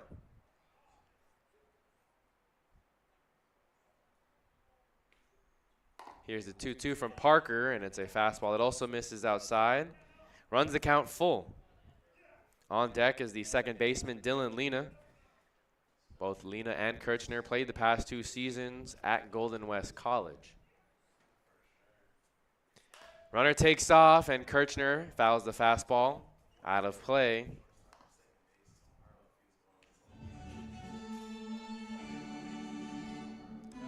So we'll do it again. 3 balls, 2 strikes. Runner on first. Big moment here for the Barons. They trailed 3-1, still within striking distance here, looking for their first win against the Orange County Riptide on the season. Here's the payoff pitch from Parker. Kirchner hits this one softly into left field. Is it going to stay fair? It does. Falls right in front of Ace Reese, the home plate umpire, emphasizing that it was dropping in fair into fair territory, and so Zamudio will go to second. A bloop single for Andrew Kirchner. There's now runners on first and second for the cleanup man, Dylan Lena. He was in a similar spot in his last AB with Zach Freeman at second and Kirchner at first. He flew out to left field, shallow left field too, so there was no opportunity for Freeman to tag. Again, now has runners on first and second. Andrew Parker delivers from the stretch, hit on the ground over to Johnson. Johnson throws over to second.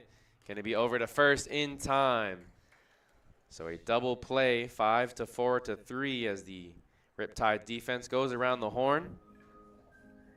Big momentum killer there for the Barons offense.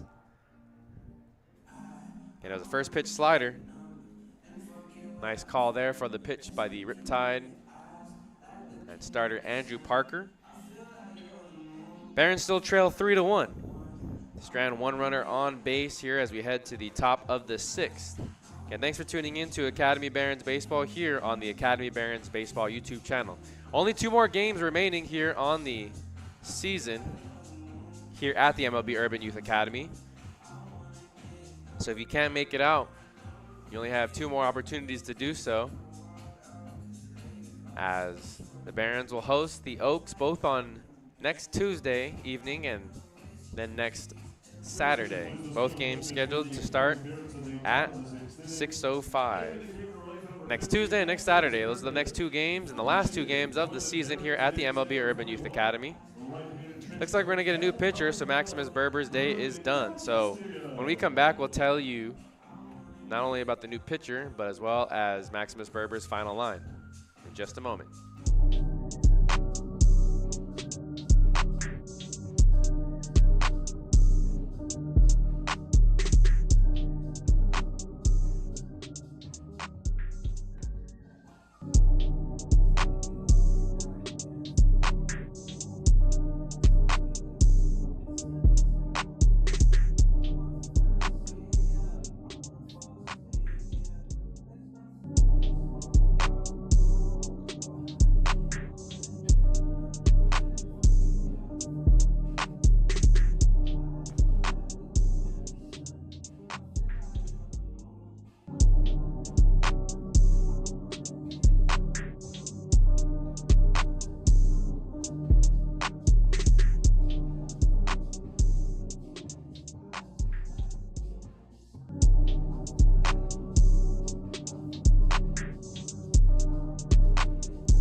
Back here at the MLB Urban Youth Academy, the new pitcher on the mound for the Academy Barons is a righty from Cal Poly Pomona, Ruben Del Castillo. The righty from the windup on the first pitch, it just skips past the glove of Efren Ortega. That's a ball 1. So Del Castillo is the new pitcher on the mound, has a 1-0 count on Michael Diaz. We'll see the 5, 6, 7 hitters here in the top of the 6th inning. 2-0 the count. Maximus Berber's day is done after 5 full innings through 81 pitches. Gave up 6 hits, 3 runs, all of which were earned. Walked 3 batters and struck out 4. Diaz offers at the breaking ball that hits it foul to the left side. This is the first outing we're seeing of Ruben Del Castillo. Added on the team earlier this week. Played on the Barons last summer. Unhappy with the call there, as he thought that one was in the zone. It's now a 3-1 count. And Michael Diaz, the center fielder, drew a walk in his last AB, also has a double. There is the slider. 3 balls, 2 strikes.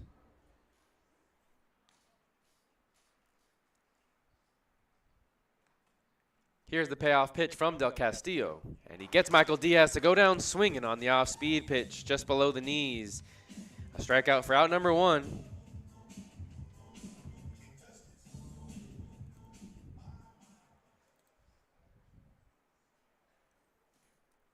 Again, Ruben Del Castillo stands at 6'4".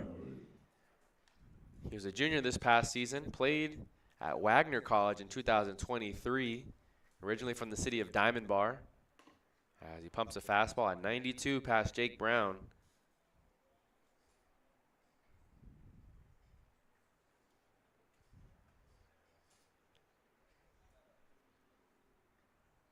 There's the breaking ball. Oh, just missed the zone there.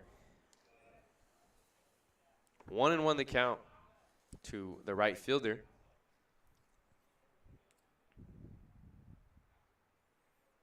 There's the breaking ball that finds the strike zone. It's a 1-ball, 2-strike count. Del Castillo played at Damien High School and then went to Rio Hondo Community College before transferring over to Wagner and then transferring to Cal Poly Pomona. Has 1 more season of eligibility.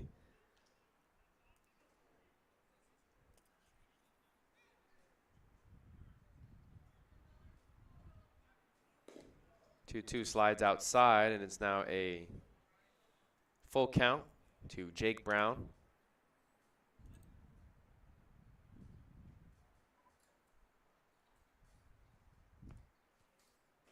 Del Castillo from the windup. Here's the payoff pitch, another breaking ball, and it sets down another batter. 2 strikeouts in the outing thus far for Del Castillo, the first 2 men that he's faced as well. And that'll bring up J.C. Allen.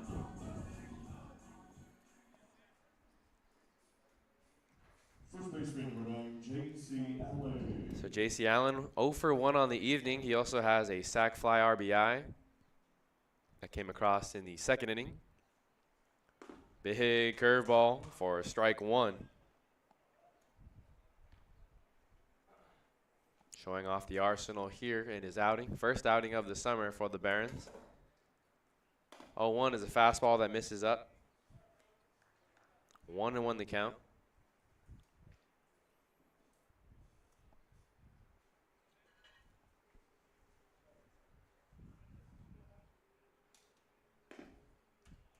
Breaking ball in for a strike. 1 ball, 2 strikes now is the count to J.C. Allen. And the home half of the 6th inning, we'll see 5, 6, 7 due up for the Barons. Big breaking ball, and so 3 strikeouts. A 1-2-3 inning for Del Castillo, and he gets all 3 batters to go down via the strikeout. So a nice arm added here late in the season for the Academy Barons. We'll see how long Kenny Landreau leaves them out in the game as they still trail 3-1. And thanks for tuning in to Academy Barons Baseball. When we come back, the bottom of the 6th inning. Jacob Konoski will lead things off, followed by Colin Taylor and then J.J. Cruz. Again, bottom of the 6th inning when we come back in just a moment.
So it'll be Jacob Klinowski Jacob Klinowski. as he will lead things off here in the bottom of the 6th. Barons still trail 3-1. Yeah, thanks for tuning in. Wherever you may be tuning in from, the sun is beginning to set. Still have some daylight here in the city of Compton. Andrew Parker's still on the mound. You see some activity, but no one throwing yet in the bullpen. Some guys getting loose for the Orange County Riptide. Okay, Jacob Konofsky will lead things off. 5, 6, 7 due up in this half of the inning. This one hit on the ground just past the second baseman as it tipped off the glove of Stuyvesant and goes into center. So a leadoff single for the Academy Aarons. That's now back-to-back innings where they've got the leadoff runner on. It's the 7th hit of the evening, and now they're out hitting the Orange County Riptide. 7 hits to 6, but they're still trailing in the run category. 3-1 is the score. Again, the Riptide have 3 runs off of 6 hits and 1 error defensively. Barons have 1 run off of 7 hits and no errors. Konofsky's over at first. Colin Taylor now steps into the batter's box. He chops at the first pitch fastball, and it's hit over to the third baseman, Johnson. Stuyvesant didn't know if he had it, so he's only going to get that one out over there at second, and it's a fielder's choice. Second time this evening that we've seen Stuyvesant struggle with a play over there at second. In the bottom of the first, it was Hackworth who tossed one over to second to try and turn 2, and Stuyvesant just straight lost it. It was in his glove, and it bounced quickly out. The umpire initially ruled it off the transition, and so there was going to be an out at second base. But Kenny Landro spoke with the umpire, and they overturned the call as all the umpires collectively agreed that he lost it before he went to go for the transition. This one smoked into right center. Going back is Jake Brown, but it's going to two-hop the wall. Now racing around third is Colin Taylor. Here's the cutoff throw from the shortstop. Going to be up the first base line. A tag late by Matt Spear. And so Colin Taylor in a little bit of pain, but he scores the second run of the game for the Academy Barons. Now he's going to look like hold his lower back as he appears to be in some noticeable pain. It's a triple for J.J. Cruz on the first pitch. And just like that, it's a 3-2 game. Barons really can't afford to lose any more infielders, especially. As we mentioned earlier in the broadcast, already down 2 shortstops in both Evan Cornwell and Tyler Rodriguez, both out due to injury for the remaining of the summer. We also lost Dylan Kordick, who had the versatility to play some infield. Roberto Bueno no longer with the team as well, an infielder back in the beginning of the season. It's a first pitch breaking ball to Efren Ortega. 0-1 the count. So we hope Colin Taylor is okay as Ortega comes up empty on another off-speed pitch. Andrew Parker has the young catcher guessing up there. Cruz over there at third base, so the infield's going to play in. Oh, this one smoked and dumped right into left field right before the line. That's an RBI single, and that's the first hit of the summer for Efren Ortega, making his 4th start of the summer. He now has an RBI as well to go with that hit. Things are all tied up at 3 apiece now here in the bottom of the 6th.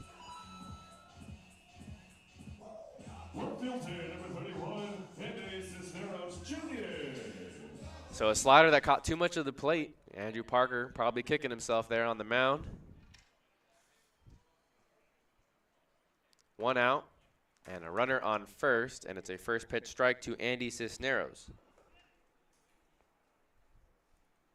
Efren Ortega, the runner at first base. Cisneros behind on another fastball. 89 miles per hour on the radar gun. 0-2 now the count as Parker working quickly. Ooh, missed the outside corner with that pitch. 2 runs have come across here in the 6th. Things are all tied up now at 3 apiece. Andrew Parker delivers the 1-2 and another fastball that Cisneros can't just catch up to. He's now 0 for 3 on the evening. Designated hitter number 25, Dante Zamudio. 2 outs in the inning, and that'll send things to the top of the order, and Dante Zamudio now will step in. Again, he's getting his third start offensively in the lineup for the Academy Barons this summer, as is the first pitch fastball. Zamudio's 1 for 2 on the evening. Also drew a walk. Has scored a run. Efren Ortega still over at first base. Bluffs like he's going, but goes back to first as it's a 1-2 count. Fastball misses downstairs. Zamudio trying to keep the inning alive. Here's the 1-2. Flails at this one. Will it stay fair? No, it falls foul by maybe a foot or so down the right field line. Now Efren Ortega, who was about to approach third, has to jog all the way back across the diamond to first base. Count remains at 1-2. On deck is Zach Freeman. Gonna take his time getting back to first. Yeah, things are all tied up at 3 apiece now. Dante Zamudio in the batter's box. Was a thirds of an inning. On Wednesday, as he hits this one into the air, J.C. Allen thinks he has a play on it, but it drifts into the stands over there and ricochets off of one of the poles out there back onto the field of play.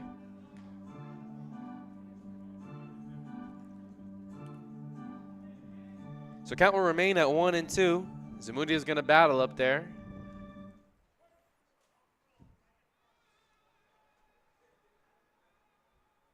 Here's Andrew Parker's 1-2 pitch. Checked his swing. Oh, the home plate umpire said he went around. Efren Ortega was on the move, but it's not going to matter as Zamudio marches back to home, or to the third base dugout. And so that's a strikeout for out number 3. Here in the bottom of the 6th, a brand new ball game, as they say, as it's tied up at 3 apiece. Coming back onto the mound for the Academy Barons is Ruben Del Castillo. So we'll see the righty out once again, and we'll see if Colin Taylor stays on the field defensively for the Academy Barons. We'll be back in just a moment with the top of the 7th inning.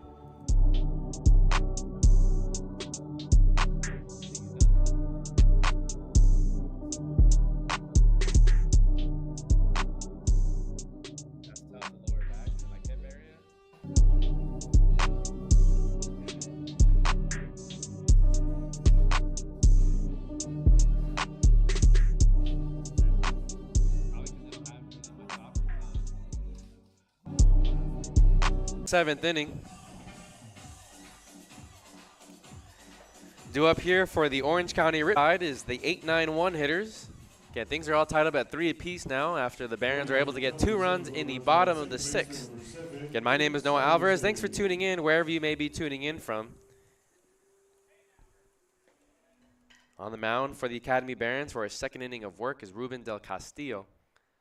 And there's that big curveball for a strike. 0-1 the count to Nate Stuyvesant. And Del Castillo is the second pitcher we're seeing on the evening for the Barons. It was Maximus Berber who started this game. The fastball is driven into center field, but Zach Freeman only going to have to go to his right a few steps and makes the catch for out number 1 here in the top of the 7th inning. That'll bring up the number 9 hitter, Matthew Flaherty, the DH today for Connor Spencer, head coach of the Orange County Riptide. Colin Taylor stayed over there at third base, so glad to see he's okay. He has a noticeable limp to his walk, but the third baseman toughened it out after a slide into home plate as he came up on the slide as the first pitch fastball misses downstairs to Flaherty. 1-0 the count. But after the slide, Taylor came up holding his lower back. Hope he's okay. Another fastball, misses in the dirt, 2-0 the count. Flaherty on the evening is 0 for 2, a strikeout and a flyout to center field. It's now a 3-0 count. 3 straight misses here by Del Castillo, the righty from Cal Poly Pomona.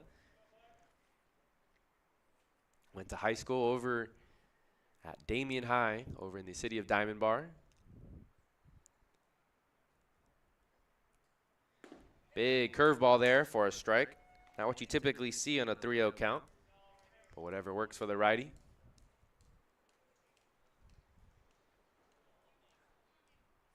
Here's the 3-1 to Flaherty. Another breaking ball in for a strike. That's now a 3-2 count. On deck is the leadoff hitter, Patrick Hackworth.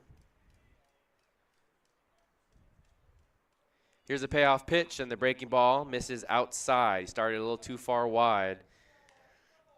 And so now after running the count full, Flaherty works a walk in the AB. That'll bring up the top of the order, Patrick Hackworth. Now strolls to the plate. He's 0 for 2 on the evening, did work a walk back in the 3rd inning and came around to score. Again, the Riptide got 1 run in the 2nd, 2 in the 3rd. While the Barons got 1 run in the 1st and then 2 in the 6th. Things are all tied up at 3 apiece.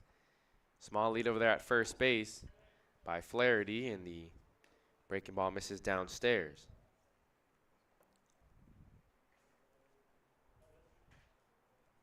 Close miss there by Del Castillo. Jump move over to first. But again, a small lead by Flaherty as he's back in safely. Efren Ortega still behind the plate. Colin Taylor's at 3rd. J.J. Cruz over at short. Dylan Lena's playing 2nd, and at first it's Andrew Kirchner.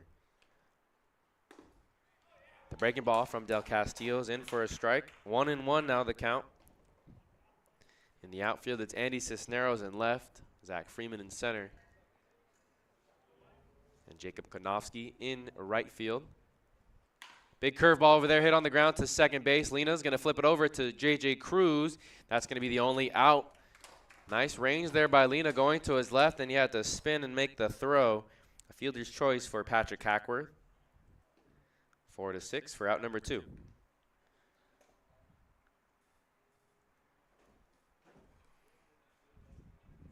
So 2 outs in the inning. There is a runner still on first, and that'll bring up Luke Johnson.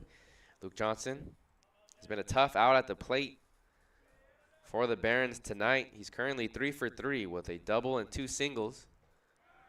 Runner got off to a big lead, and now he's going to swipe second, and this one goes into center field, but staying put at second base is Hackworth. Not a bad throw, but Lena came up empty on his pick attempt. So runner at second. It was ruled a strike. So an 0-1 count to Luke Johnson.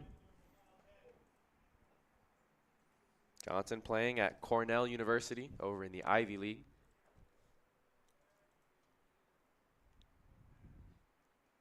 Del Castillo throws another curveball. And Efren Ortega bluffs the throw back over to second as Hackworth got off to a big secondary. 0-2 count to Luke Johnson. He's been a tough out of the plate, 3 for 3. Del Castillo trying to record him out for the first time this evening.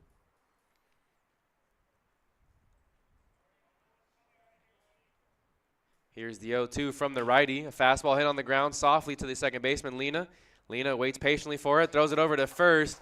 Kirchner's able to keep his foot on the bag. And that's going to be out number 3. So close play over there at first. But Ruben Del Castillo retires the side without allowing the run to come across. We're ready for the 7th inning stretch here at the MLB Urban Youth Academy. Again, my name is Noah Alvarez. It's been a pleasure calling tonight's game, and we only have 2 more home games for you to come check out us here at the ballpark. Again, highly recommend you do. It's a great environment. There's plenty of shade. You can bring your own snacks and drinks here to the ballpark and come watch your Academy Barons play for 2 more times this summer. Again, that's next Tuesday against the Conejo Oaks, and then next Saturday also against the Conejo Oaks. So the final 2 home games of the season, both against the Conejo Oaks, who currently sit in first place. Again, they'll have 7 games remaining on the season, and they're currently 4 games back of the 3rd and final playoff spot. So they'll need some luck on their side, not only to win their own games, but the team ahead of them in the Arroyo Seco Saints. As I pull up the standings, there you have it, 4 games back of the Arroyo Seco Saints.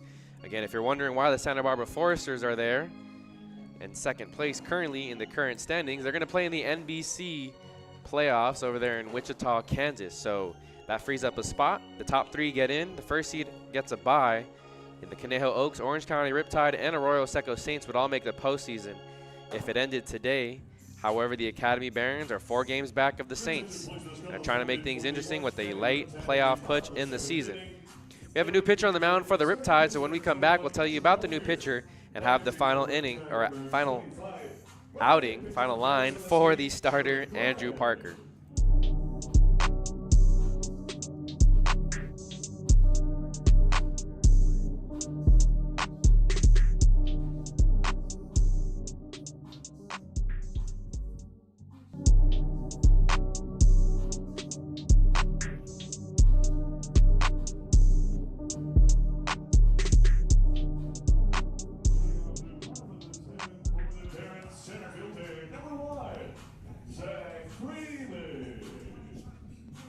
Back here in the bottom of the 7th inning, the Academy Barons will bring up the 2-3-4 hitters.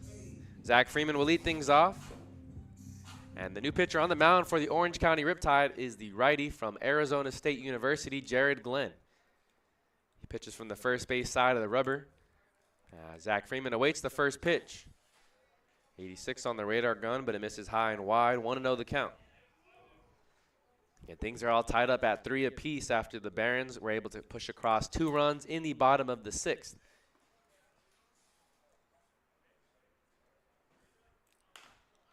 The 0-1 hit foul to the left side, past the bullpen over there, and Zach Freeman now has a 1-1 count.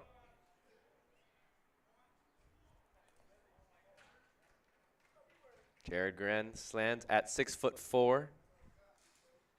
Lists his hometown as Trabuco Canyon, down in South County of Orange County.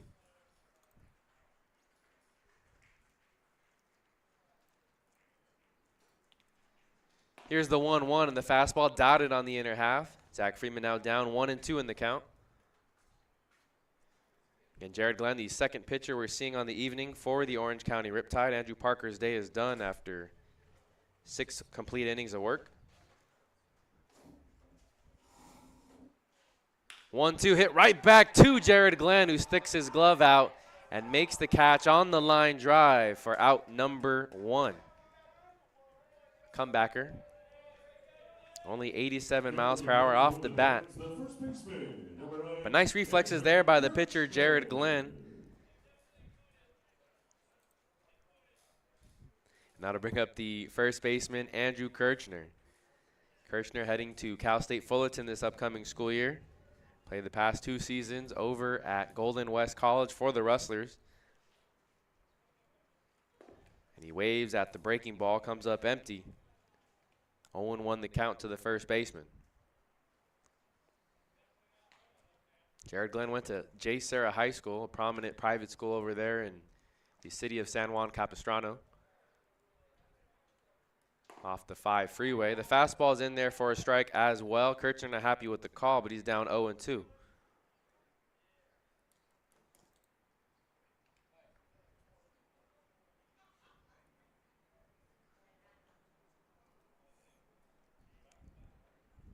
Glenn comes set. Here's his 0-2 pitch, and this one misses high and in to Andrew Kirchner. 1-2 the count now.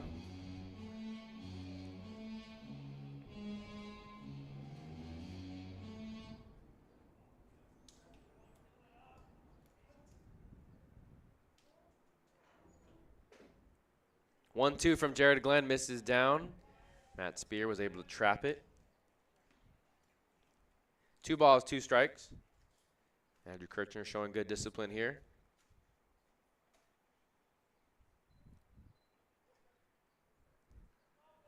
One out, nobody on base. Here's the 2-2 pitch from Glenn.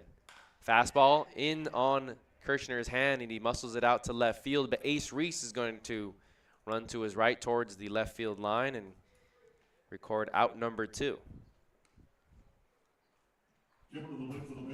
That'll bring up the second baseman, Dylan Lena.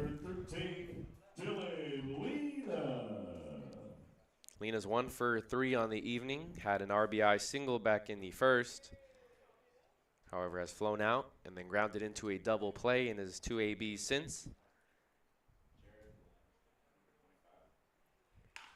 Hit on the ground over to the second baseman, Stuyvesant. Stuyvesant able to make a nice backhand off the 1 hop and throws it over to first in time. So a 1-2-3 inning here in the bottom of the 7th. Things are still tied up at 3 apiece, so someone's going to have to score in order for this game to end in 9 innings. Okay, thanks for tuning in, wherever you may be tuning in from. When we come back, it'll be the top of the 8th inning.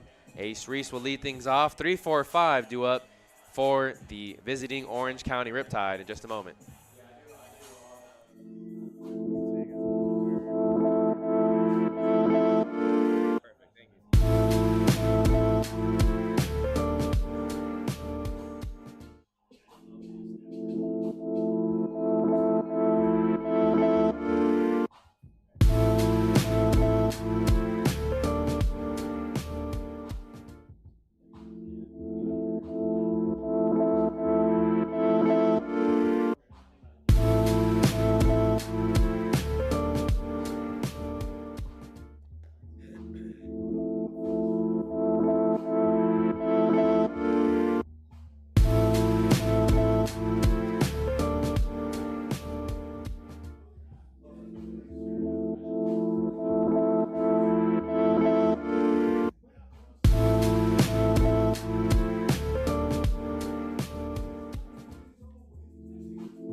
Back here at the MLB Urban Youth Academy, things are all tied up at 3 apiece.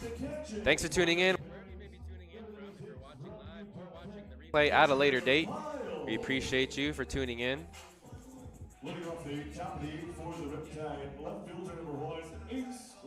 There we go. We got the scoreboard refresh for you up on your screen.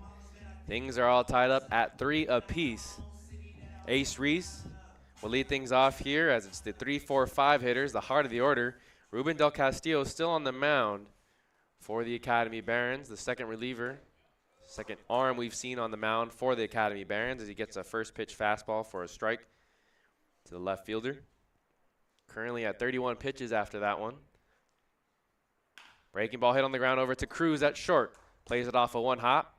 Makes the throw in time over to first as Kirchner records out number 1.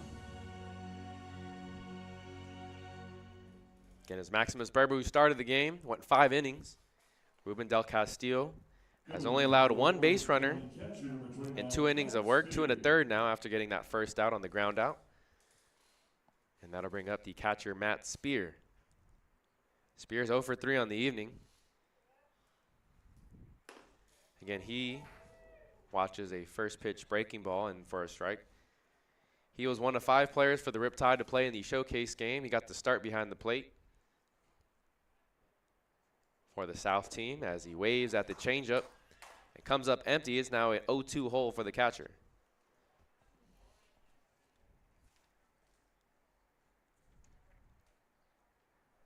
Spear played at the University of Michigan past 2 seasons. Watches the fastball miss outside. 1-2 the count.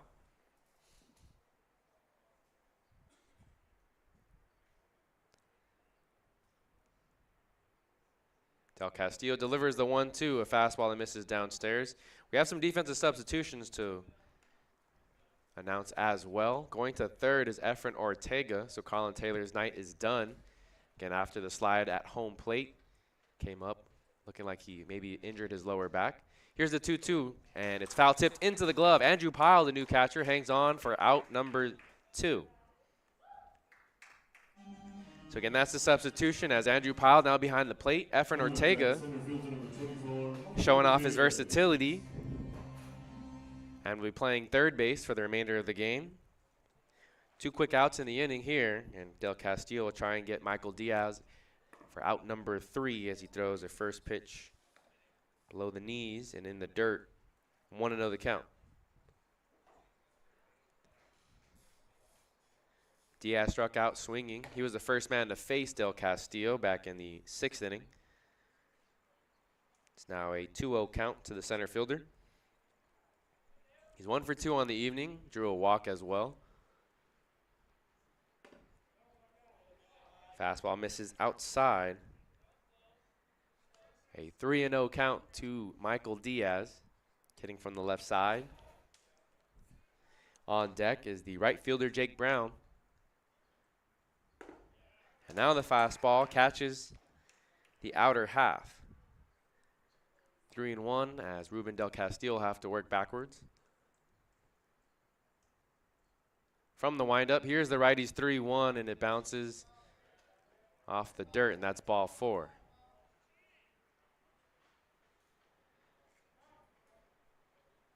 So Diaz takes off the gear. He takes the stroll on over to first, and that'll extend the inning for Jake Brown. And Andrew Pyle, the new catcher behind the plate. Efren Ortega's over at third.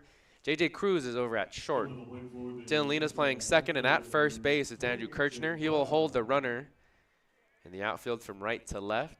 It's Jacob Klimnowski, Zach Freeman, and Andy Cisneros Jr. Next pitch will be pitch number 44 by Del Castillo as the slider misses down and away. 1-0 the count. Brown struck out swinging in the first AB against Del Castillo. He struck out the first 3 batters he faced back in the 7th. Oh, close play, and the first base umpire rules Michael Diaz out. He didn't elect to slide, and that ended up costing him. So a back pick, or a pickoff over to first base, 1-3 for the 3rd out. Don't see that too often here this summer. But things still remain tied at 3 apiece. We head now to the bottom of the 8th. 5, 6, 7 will lead things off, or will be due up here in this half of the inning in the 8th. Jacob Kanofsky, Andrew Pyle, and J.J. Cruz, barring any substitutions. We'll see Jared Glenn still on the mound for the Orange County Riptide. Again, things are all tied up at 3 apiece. Someone's going to have to break the score in order for this game to end in 9 innings. Again, thanks for tuning in wherever you may be tuning in from.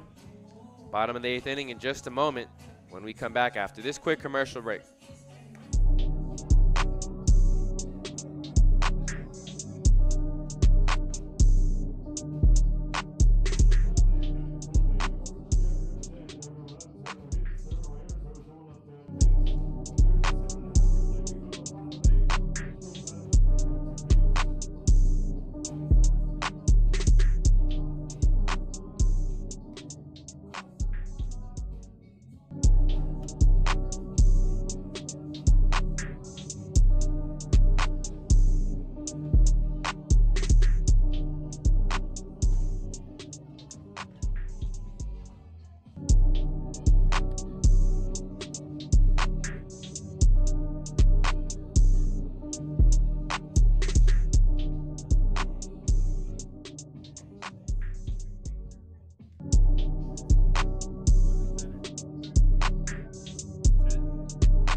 So we'll see 5, 6, 7 due up here in the bottom of the 8th inning. Again, thanks for tuning into Academy Barons Baseball. We have a defensive substitution as Jackson Kemmer now going to be playing center after Michael Diaz was the one who was picked off at first base. Connor Spencer electing to replace the center fielder with another man off his bench. It's a first pitch fastball in for a strike to Klinowski. Jared Glenn still on the mound. Ooh, runs inside to Klinowski as he had to lean out of the way of that one. 1-1 the count, 88 on the radar gun. Again, Jared Glenn went to J-Star High School and attended ASU, Arizona State University, but hasn't pitched since 2022. 1-1 count, off speed in the dirt. 2 balls, 1 strike. Again, we'll see 5, 6, 7. And Andrew Pyle's the man on deck. He replaced Colin Taylor, who was hitting in the 6th spot. Colin Taylor out the remaining of the game due to an injury as this one squirts away from Spear. but off the ricochet of Klinowski. It's a 2-ball, 2-strike count.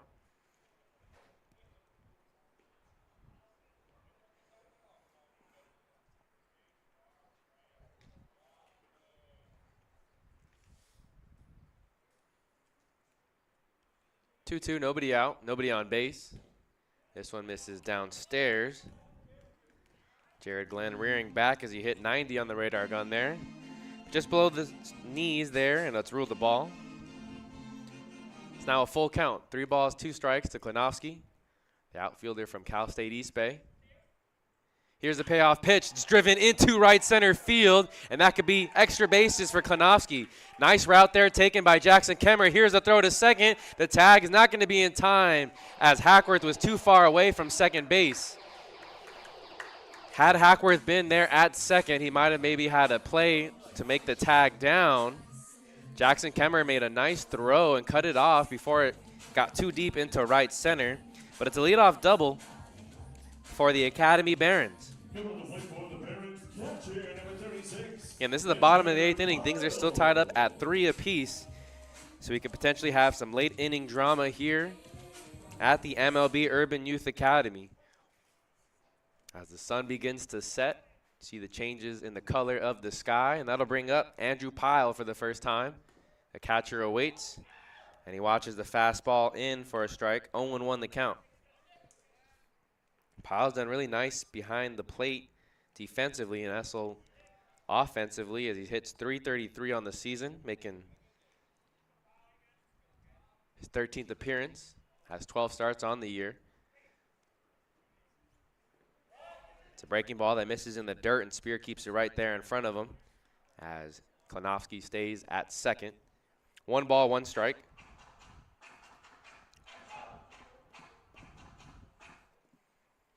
Andrew Pyle has 10 starts behind the plate at catcher and 2 at DH. He also has 7 RBIs on the season. Watches another breaking ball, miss in the dirt. Good discipline to lay off the slider there. 2 balls, 1 strike. And Andrew Pyle hitting for the first time this evening, replacing Colin Taylor defensively as Efren Ortega slid over to third base. 2-1 count, nobody out, and a runner on second. And this is fouled off, out of play to the right side.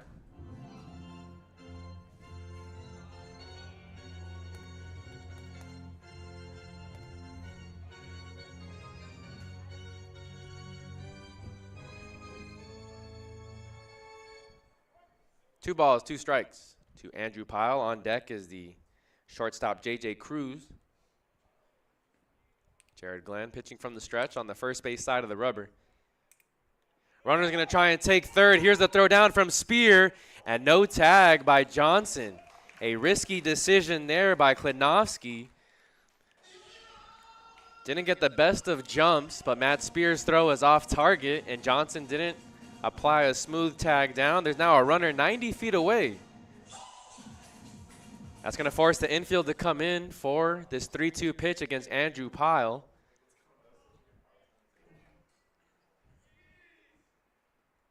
Here's the 3-2, and Andrew Pyle fouls the fastball back into the netting, so we'll do it again.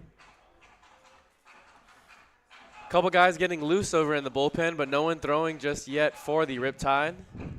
And Connor Spencer electing to stay with Jared Glenn on the mound. Both teams, the rosters are thinner than where they're at the beginning of the season. Payoff pitch. It's a high chopper up the middle to the second baseman, Stuyvesant. He's going to only have 1 play at first. Big hop, and Andrew Pyle is going to reach safely as Klinowski scores, and that's the 4th run of the game for the Academy Barons. They now lead 4-3. An RBI, and they're going to rule out an infield single for Andrew Pyle. So the catcher, Pyle, records his 8th RBI of the season. He also picks up hit number 18. That bumps up the batting average. And that'll bring up J.J. Cruz, the shortstop.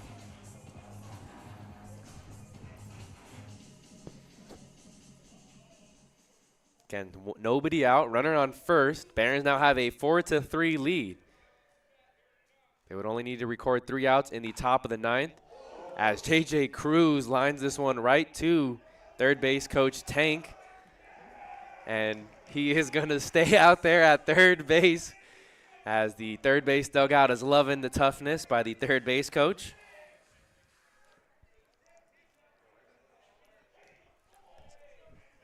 Looked like a hit off the shoulder of Coach Tank. Here's the 0-1. Cruz thought about going around. They appealed down to the umpire who's behind the pitcher and towards the second baseman, and he says no, he did not go around. 1-1 the count. Third base dugout is having some fun up there.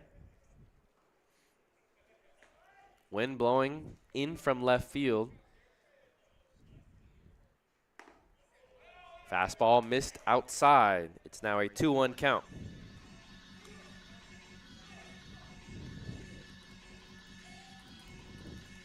Potential exciting finish brewing here for the Barons. They lead 4-3 here in the bottom of the 8th.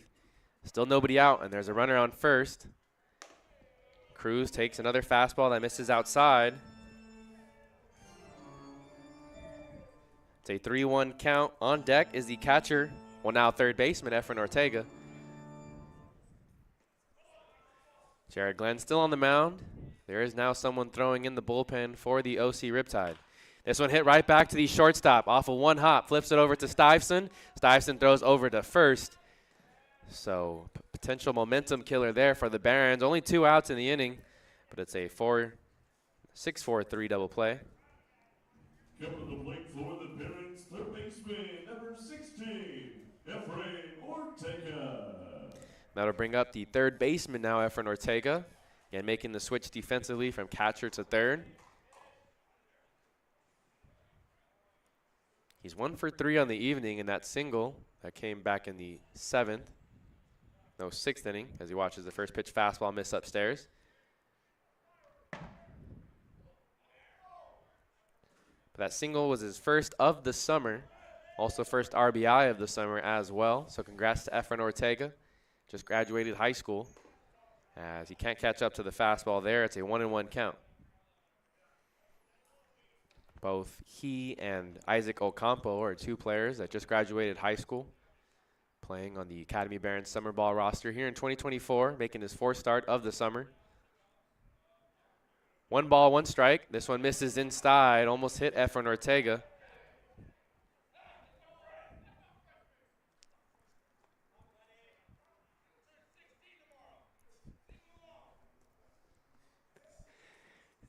Jared Glenn comes set. It's a 2-1 count to Ortega. Here's the pitch. It's poked out. Does it stay fair? He does. So Ortega gets his 2nd hit of the evening and of the season. And the rally continues.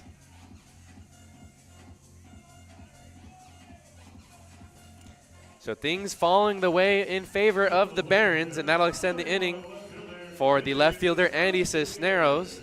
Now the pitching coach for the Orange County Riptide, I believe that's Matt Smith, making the stroll to the mound. We'll see if they make a call to the bullpen. There is a man warming up in the bullpen wearing number 40. That would be, here on the roster, Tanner Warady. And so it looks like it is going to be the end of the day for Jared Glenn,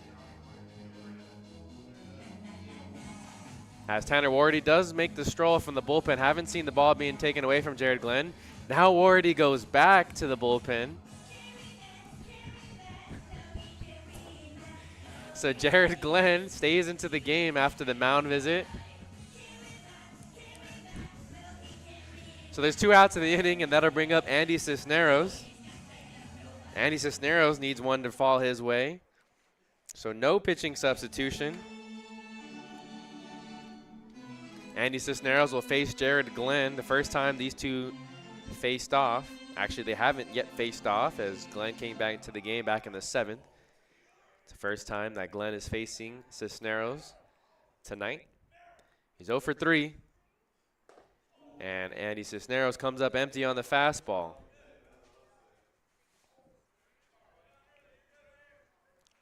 Runner on first, 2 outs. Barons lead 4-3, hoping for another insurance run. They look to hang on for victory number 12 on the season. This fastball missed upstairs, and Cisneros lays off.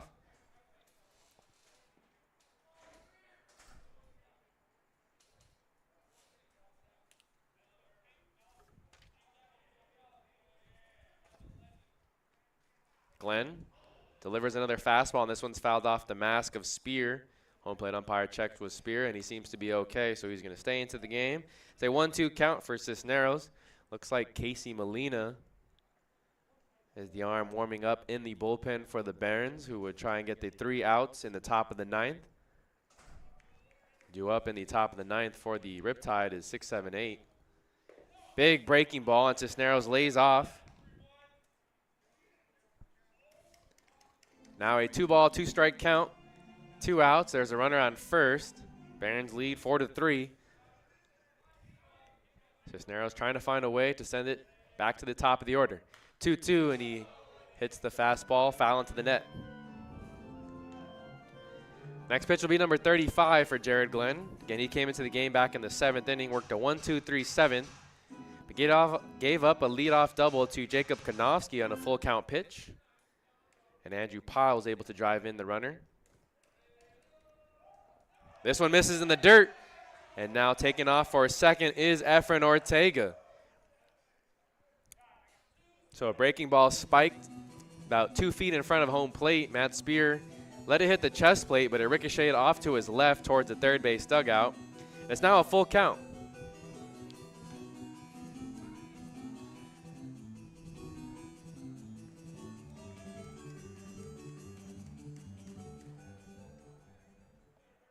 Three balls, 2 strikes, 2 outs, and there's a runner at second base. So ball into the outfield could potentially score another run for the Barons. Here's the payoff pitch, and Cisneros goes down swinging. Big strikeout there by Jared Glenn. But now the Barons are 3 outs away from recording their 12th victory on the season and staying alive in the postseason chase. Again, when we come back after this quick commercial break, the top of the 9th inning, Barons currently lead 4-3, 6-7-8 due up. Again, we'll see who comes out onto the mound. It looks like Ruben Del Castillo is going to stay into the game. Casey Molina is warming up. Maybe he's the man to come into the game in case there's any trouble. But again, 6-7-8 due up here. Jake Brown, J.C. Allen, and Nate Stuyvesant when we come back.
So it's the top of the 9th inning. Barons are 3 outs away, and Andrew Pyle's not going to call time. It's Ruben Del Castillo still on the mound for the Barons, trying to get his 4th complete inning of work. Came back into the game in the top of the 6th. Worked a 1-2-3-6th. Allowed 1 runner to reach base via the walk in the 7th. And then worked a 1-2-3. Well, he did give up a walk in the 8th, but he was able to pick off the runner over at first.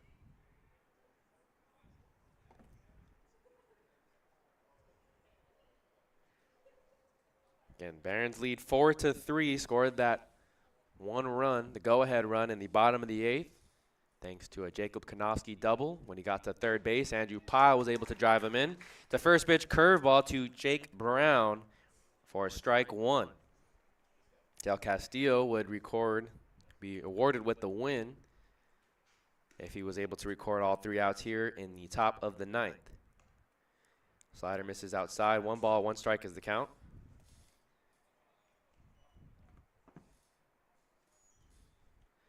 Del Castillo from the windup. Fastball catches the bottom half. It's now a 1-2 count.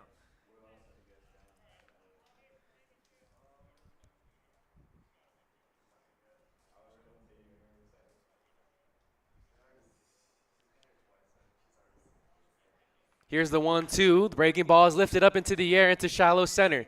Dylan Lena goes back. Now it's J.J. Cruz who calls off everybody and makes the catch for out number 1.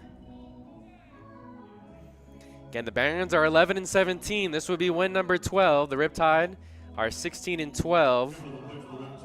This would have huge implications on the Barons' playoff chances. They're 4 games back.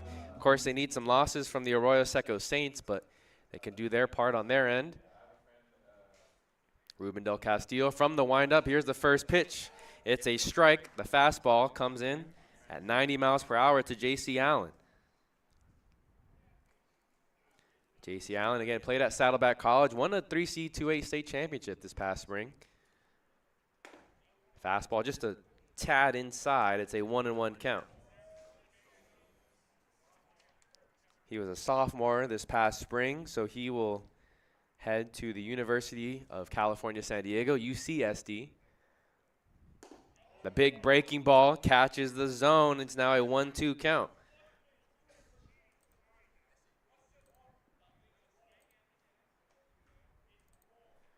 One-two count to J.C. Allen. Fastball lifted also up into the air. Potentially another out for J.J. Cruz is behind second base, drifting towards the second base side. Calls off Dylan Lena, and there's now 2 outs in the inning. So the Barons are 1 out away.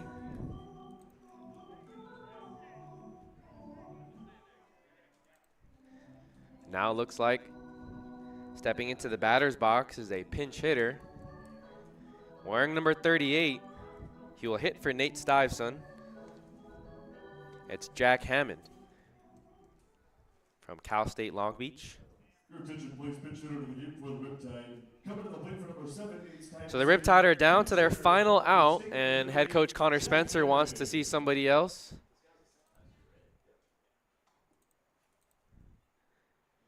Has the first pitch to Hammond. Also lifted up into the air. Cruz over on the left side in the infield. It's actually Efren Ortega. He camps under it, and that's the 3rd and final out. The Academy Barons pick up win number 12 on the season and advance to 12-17. Keep their playoff hopes alive, and they have 7 games remaining. The OC Riptide fall to 16-13 on the season. And it's the first time that the Academy Barons have beat the Orange County Riptide this season. Again, Barons come out victorious by a score of 4-3. Congrats to Kenny Landreau. Again, short staff today. Not all the assistant coaches can make it. Not all the players can make it. They've dealt with their fair share of injuries. But where there's a will, there's a way. The Barons battled today and came from behind. They were trailing 3-1 at one point.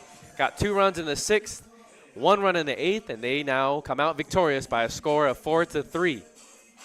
Again, the Barons finished with 4 runs off 12 hits and no errors defensively, while the visiting Riptide finished with 3 runs, 6 hits, and 1 error defensively. Again, my name is Noah Alvarez. Thanks for tuning in. In just a moment, we're going to have the graphic for the player of the game as it downloads onto my computer. Let me throw this up on the screen for you guys. And there it is. Jacob Konofsky, the right fielder today, is the player of the game for your Academy Barons. He went 2 for 4 with a double and a single. Only scored 1 run, but it was the most important run in the bottom of the 8th inning. He led the inning off with a double. And after getting to third base on a risky stolen base attempt, didn't throw that in the statistic box, but I should have. He stole third, and then with the infield in, he was able to score on the Andrew Pyle infield single. It was a high chopper back up the middle, and Nate Stuyvesant had no play other than to go to first base and wasn't able to record Andrew Pyle out as well. But getting the win for the Academy Barons is Ruben Del Castillo. Congrats to him getting a win in his first appearance for the Academy Barons this summer. Maximus Berber did have a solid performance starting on the mound, went 5 innings, while the Final 4 innings were pitched by Ruben Del Castillo. He gets the victory, no save since he came in when the game was tied, and also stayed into the game in the top of the ninth without a new pitcher coming in to record the save. Jared Glenn gets the loss here for the Orange County Riptide. Again, Riptide advanced to 16-13, while the Barons come to 12-17 on the year. Again, my name is Noah Alvarez. Thanks for tuning in, whether you're watching live or watching the broadcast at a later date. We appreciate you guys for tuning in. 2 more home games for you to come check out your Barons here at the MLB Urban Youth Academy this upcoming Tuesday and Saturday. Tuesday and Saturday, they'll host the Conejo Oaks, but those are the last 2 opportunities for you to come check out your Academy Barons here at the MLB Urban Youth Academy. Both games starting at 6:05. Hope to see you out here at the MLB Urban Youth Academy. For TJ and everyone else who helped out with the broadcast, my name is Noah Alvarez. Thanks for tuning in to another edition of Academy Barons Baseball here on the Academy Barons Baseball YouTube channel. We'll catch you guys next week. Hope you guys have a wonderful and safe night. For the most up-to-date information of everything in the CCL, be sure to visit the link in the